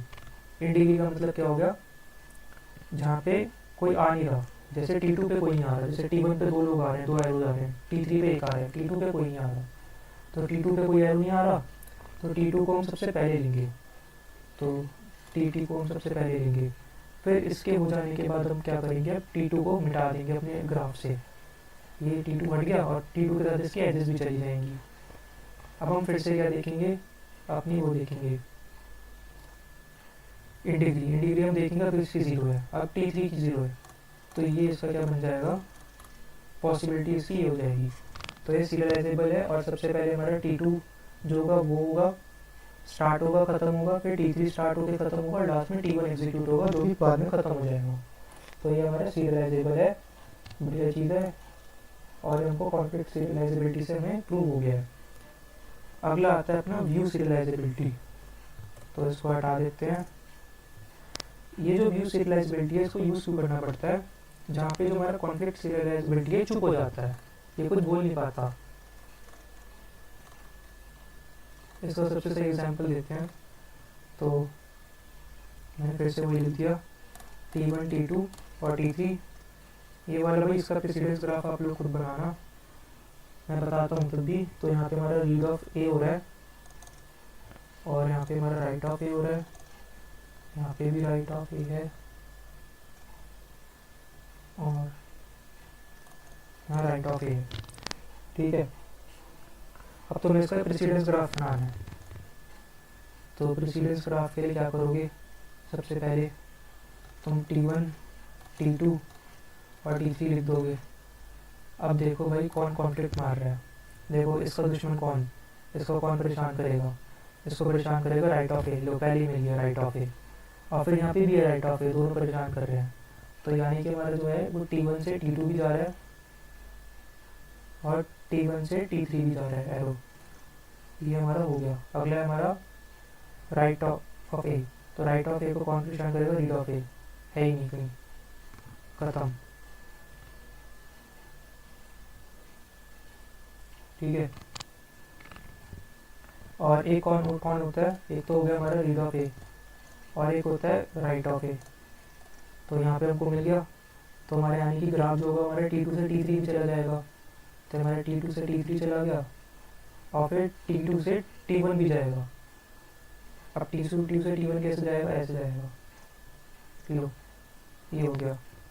अगला है अपना राइट ऑफ ए, इसमें इसको भी कौन परेशान करेगा, अपना T1 से T3 हो जाएगा, मतलब इसका हमने पहले से बना रखा है, तो हमारे प्रेसिडेंस ग्राफ आ जाएगा। और अगर तुम देखो तो यहाँ पे हमको लूप मिल गया है, लूप क्या मिल गया है कि भाई मैं T1 से चला और वापस T1 पे आ गया, देखो घूम घाम के, ठीक है। ज़रूरी नहीं हर जगह घूम के आओ, बस तुमको वापस लौटना है, चाहे तुम आधे रास्ते में वापस लौट जाओ, तुमको वापस लौटना है। मैं वापस लौट गया, लौट के बुद्धू घर को आ गया और ये बेटा लूप बन गया।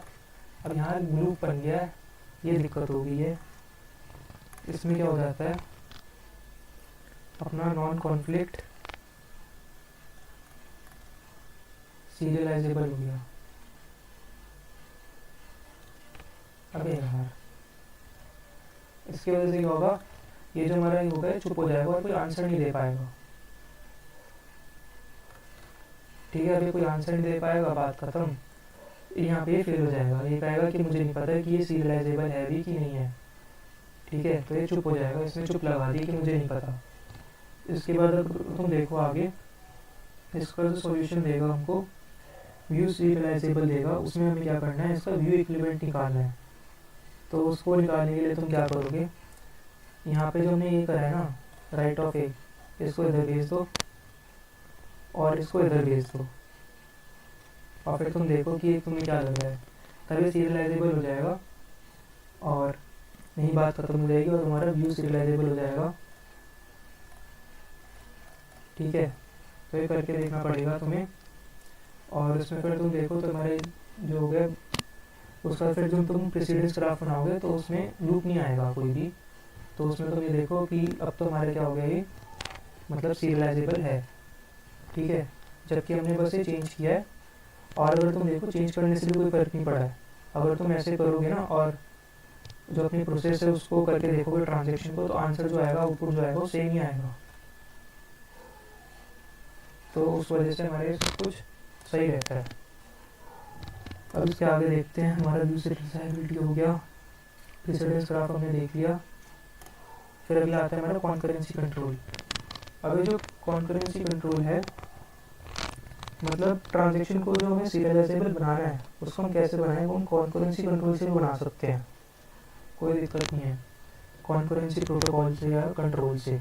ठीक है, तो इसमें यह है to allow multiple transactions to execute safely and efficiently without interfering with each other. ठीक है, कोई इंटरफेयर ना करे, वही मतलब जी पे या फिर अपना पेटीएम और जो SBI का वो था ये भिड़ ना जाए बिल्कुल।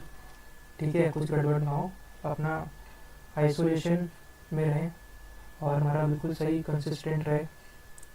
फिर प्रॉब्लम्स इन कॉन्करेंसी क्या आ जाती है, lost update two transactions override each other updates, temporary update, dirty read, a transaction reads uncommitted changes from another, unrepeatable read, same query returns different results in the same transaction, एक ही query ने different result से देखो, उसको एक ही देना चाहिए था। Phantom read, new rows appear in repeated queries. तो इसमें अगर तुम देखो तो इसको टेक्निक्स क्या है, इसमें सबसे पहले अपना लॉक बेस्ड प्रोटोकॉल्स, इसमें लॉक्स लगाते हैं। तो जैसे इसमें अपना इंपॉर्टेंट कौन से हैं, तो हमारा शेड और टू फेज ये काफ़ी इंपॉर्टेंट है।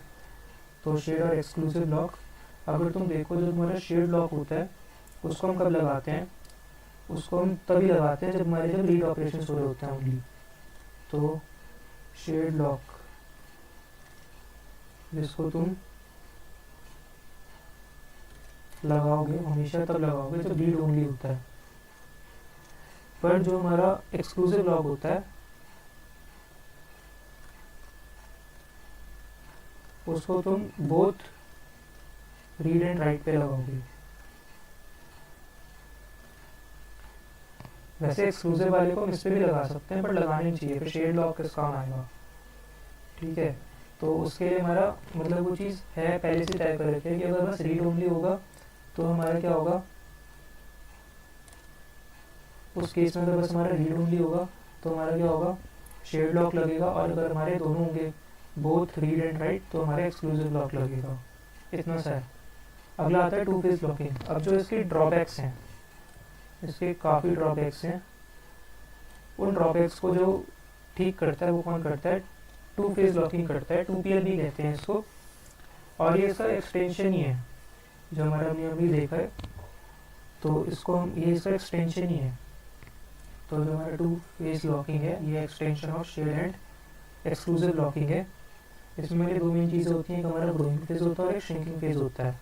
और ये हमको इंश्योर करते हैं सीरियलाइजेबिलिटी।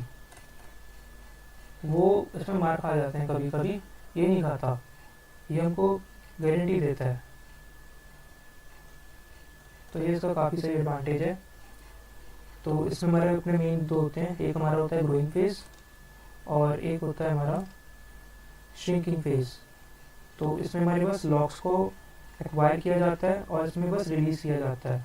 यानी कि ग्रोइंग फेज में बस लॉक्स को एक्वायर ही कर रहे हैं, रिलीज़ बिल्कुल नहीं कर रहे। और इसमें हम क्या कर रहे हैं, लॉक्स श्रिंकिंग फेज में लॉक्स को रिलीज़ कर रहे हैं और एक्वायर बिल्कुल नहीं कर रहे, नो एंड नो एक्वायर, ये हो जाता है। अगला आ जाता है टाइम बेस्ड प्रोटोकॉल्स। ये क्या करते हैं, टाइम स्टैम्प होता है उसको असाइन करता है टू ईच ट्रांजेक्शन। फिर transactions are executed based on their timestamps. Ensure serializability by maintaining order. फिर अगला है अपना ऑप्टिमिस्टिक कॉन्करेंसी कंट्रोल। इसमें क्या होता है, नई लॉकिंग होती है, instead checks for conflict before committing. ठीक है, यहाँ पे चेक्स लगाते हैं बिफोर कमिटिंग। और अगला आता है अपना डेडलॉक हैंडलिंग। इसमें हमारा वेट डाई रॉन्ग वेट स्कीम्स हैं, डेडलॉक डिटेक्शन है और डेडलॉक प्रिवेंशन है। तो अगर तुम देखो मतलब सीरियलाइजेबिलिटी को अचीव करने के लिए, इंश्योर करने के लिए काफ़ी सारे प्रोटोकॉल्स हैं जो कि हमारे कॉन्करेंसी कंट्रोल टेक्निक के अंदर आता है।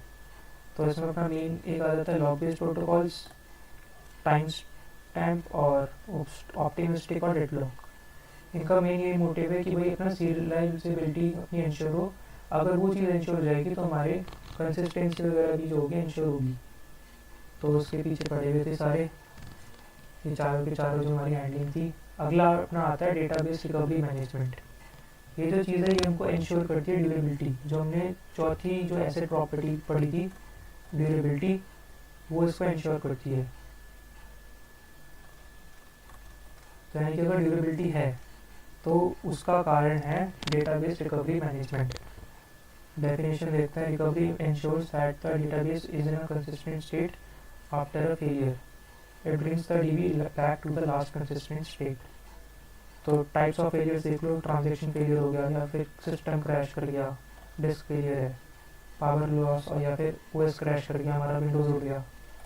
ठीक है, डिस्क फेलियर, कुछ हार्डवर्क करप्शन वगैरह हो गई, ट्रांजेक्शन फेलियर, सिस्टम क्रैश वगैरह कुछ कर गया।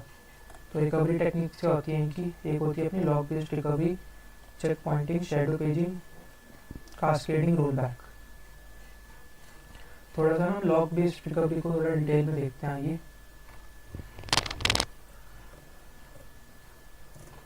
तो हम लॉग बेस्ड में क्या करते हैं, जैसे कि हमें दिया, हमने ऑपरेशंस परफॉर्म किए थे, हमारे 6 ऑपरेशंस थे। रीड ए किया था, उसमें फिर हमने और क्या किया था, 100 रुपये कम कर दिए थे। उसके बाद हमने ये किया था, राइट ए करा था यार। फिर उसके बाद हमने अपना क्या किया था, रीड भी कर दिया था। रीड भी करने के बाद उसमें हमने 100 रुपये जोड़ दिए थे इसके। और फिर उसके बाद हमने इसको राइट कर दिया था। ये सब रहता है इसमें मेन। अब क्या पंगा है, मान लो कहीं भी ये सिस्टम क्रैश कर जाता है, इस ऑपरेशन के यहाँ पे कहीं क्रैश कर जाता है तो सब कुछ तो खराब हो गया। तो वो ख़राब नहीं होता है क्योंकि हमारा डेटाबेस रिकवरी मैनेजमेंट कंपोनेंट है। इसमें हमारा जैसे जो हमने पहले देखा था लॉग का, तो लॉग वाला क्या करता है, ये इसमें ये लॉग्स बना लेता है। जब हमारे साथ साथ ये ऑपरेशंस होते रहते हैं ना, साथ साथ लॉग्स बनाता रहता है। जैसे इसने बना दिया, यहाँ पे लॉग बना दिया 100 का कि 100 रुपीज़ डिडक्ट हुए हैं यहाँ पे। और फिर उसके बाद एक लॉग बना लेगा अपने अंदर ही और राइट ए कर लेगा। और फिर उसके बाद इसको रीड कर लेगा, मतलब देख लेगा। तो मतलब ये जनरेशन ऑफ लॉग्स हो रहा है। अब मान लो यहाँ पे सिस्टम कर गया क्रैश, सिस्टम क्या कर गया, क्रैश हो गया। ठीक है, यहाँ पे सिस्टम क्रैश कर गया। अब क्या होगा, जो हमने लॉग्स बनाए थे, जो लॉग्स जनरेट हुए थे, वो क्या कर देंगे, आराम से रोल बैक कर देंगे और हमारा कुछ लॉस भी नहीं होगा। तो ड्यूरेबिलिटी इंश्योर होगी बात की इनसे। तो अगर तुम देखो इसमें right ahead logging, log before actual db write, log contains old new values, after crash redo committed, undo incomplete ones। तो कोई दिक्कत नहीं होती है लॉग में फिर ऐसे कि अगर कोई भी यहाँ पे कोई प्रॉब्लम आ जाएगी तो लॉग्स हमने बनाए लिए थे तो वापस वो अनडू हो जाएगा केस में। अगला आता है checkpointing, periodically save db state, help reduce log scanning time। ये लॉग स्कैनिंग टाइम को रिड्यूस करता है। अगला आता है shadow paging, maintain 2 page tables. तो ये 2 पेज टेबल्स बनाता है, एक बनाता है करंट और एक बनाता है shadow. Use shadow as backup in case of failure. ठीक है, तो शैडो को बैकअप की तरह यूज़ कर लेगा अगर कोई फेलियर आ गया, वरना करंट तो है ही अपना चल रहा है मस्त। अगला आता है cascading role back versus cascadeless schedules. Cascading role back occurs when one transaction roll back causes others to roll back। ठीक है, cascadeless avoids this by reading only committed data. तो ये अकर करता है जब हमारी एक ट्रांजेक्शन के रोल बैक से अदर्स को भी करना पड़ता है रोल बैक। और कास्केडलेस में क्या होता है, इसको अवॉइड कर देता है क्योंकि बस वो कमिटेड डेटा को रीड करता है। अगला आ जाता है डेटा स्टोरेज एंड इंडेक्सिंग। और इसमें हमारे क्या आता है, स्टोरेज हायरार्की आ जाती है सबसे पहले। तो तुम देखो हमारी प्राइमरी स्टोरेज होती है, सेकेंडरी होती है, टर्शरी होती है। प्राइमरी में कौन होता है, रैम होता है, पता ही होगा, फास्ट वोलेटाइल होता है, इसको हम प्राइमरी स्टोरेज बोलते हैं। सेकेंडरी में अपना कौन आ जाता है, HDD और SSD हो जाता है, ये हमारा परमानेंट होता है। और टर्शरी में हमारा कौन होता है, बैकअप टेप्स होती हैं, हमारी स्लोएस्ट होती हैं। अगला आ जाता है हमारा फाइल ऑर्गेनाइजेशन मेथड्स। इसमें हमारे कौन सी आ जाती है, एक हमारी हीप फाइल होती है, सिक्वेंशियल फाइल, हैश्ड फाइल और क्लस्टर्ड फाइल। ये क्या करती है, रिकॉर्ड करती है इंसर्टेड इन रैंडम ऑर्डर। तो इसमें हम रैंडम ऑर्डर में इंसर्ट कर देते हैं हीप फाइल में, और इसमें हम सॉर्टेड कर देते हैं बाय की हेल्प से। हैश फाइल में हैश फंक्शन को यूज़ करते हैं ताकि हमारा जो एक्सेस है फास्टर हो पाए अपनी फाइल में। क्लस्टर्ड फाइल में क्या होते हैं, ग्रुप रिलेटेड रिकॉर्ड्स होते हैं। अगला है इंडेक्सिंग इन DBMS। तो इंडेक्स इज इक्वल्स टू क्या है, डेटा स्ट्रक्चर्स होते हैं। तो हमारे इंडेक्स क्या होते हैं, डेटा स्ट्रक्चर्स होते हैं, ये याद रखना।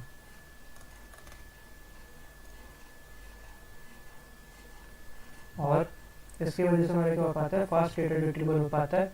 तो उसकी वजह से अगर हमारा फास्ट डेटा रिट्रीवल हो तो हमारी क्या घट जाएगी, टाइम कॉम्प्लेक्सिटी कम हो जाएगी ना उस केस में। तो फिर तो टाइम कॉम्प्लेक्सिटी हमारी 0 to n से, मतलब कहाँ पहले n लीनियर थी और अब कांस्टेंट वगैरह पे आ गई है।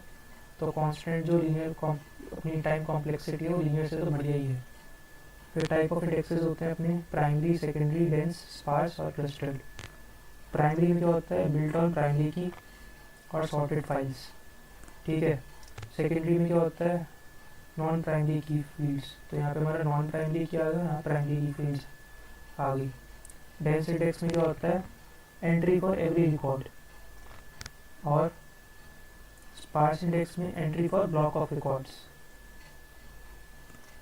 अगला अपना क्लस्टर्ड वर्सेस नॉन क्लस्टर्ड।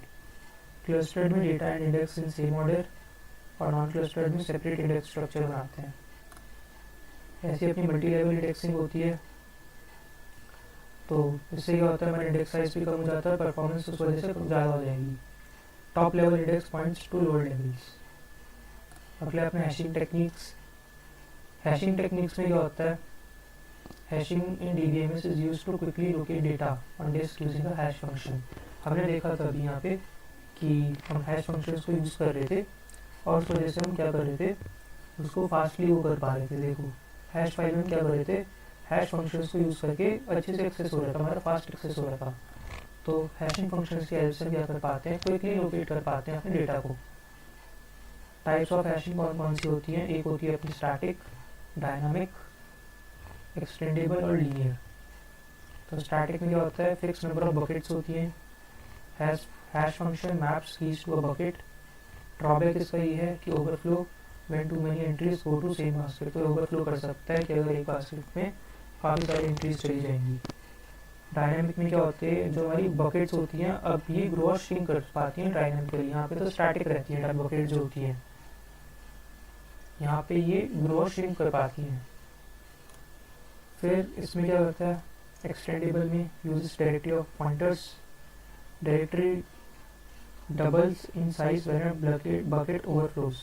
तो जब अगर बकेट ओवरफ्लो कर गई तो हमारी जो डायरेक्टरी है, जो हमने डायरेक्टरी यूज़ की थी, वो डबल कर जाएगी इन साइज। अगला है अपना लीनियर हैशिंग। लीनियर हैशिंग में क्या होता है, बकेट्स जो होती हैं उनको हम स्प्लिट करते हैं ग्रेजुअली, और उसमें हम क्या करते हैं, अवॉइड करते हैं इस चीज़ को, अवॉइड डबलिंग डायरेक्टरी साइज। फिर collision resolution techniques, open addressing और chaining. Probe next empty bucket, each bucket has a link list of records. है ना, चेनिंग में वही होता है ना कि सबके पास अपना क्या लिंक लिस्ट है, ऐसी चेन बन जाएगी।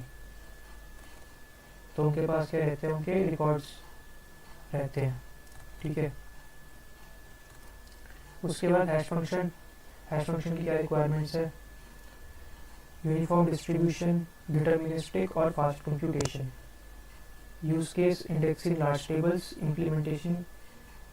implementing hash based joins, managing cache। तो इसके साथ हमारी जो यूनिट 3 है वो हमारी कंप्लीट हो जाती है। तो हमारी यूनिट 3 हमारी, अगर हम देखें हमारे सामने हमने सारे टॉपिक्स कर लिए हैं।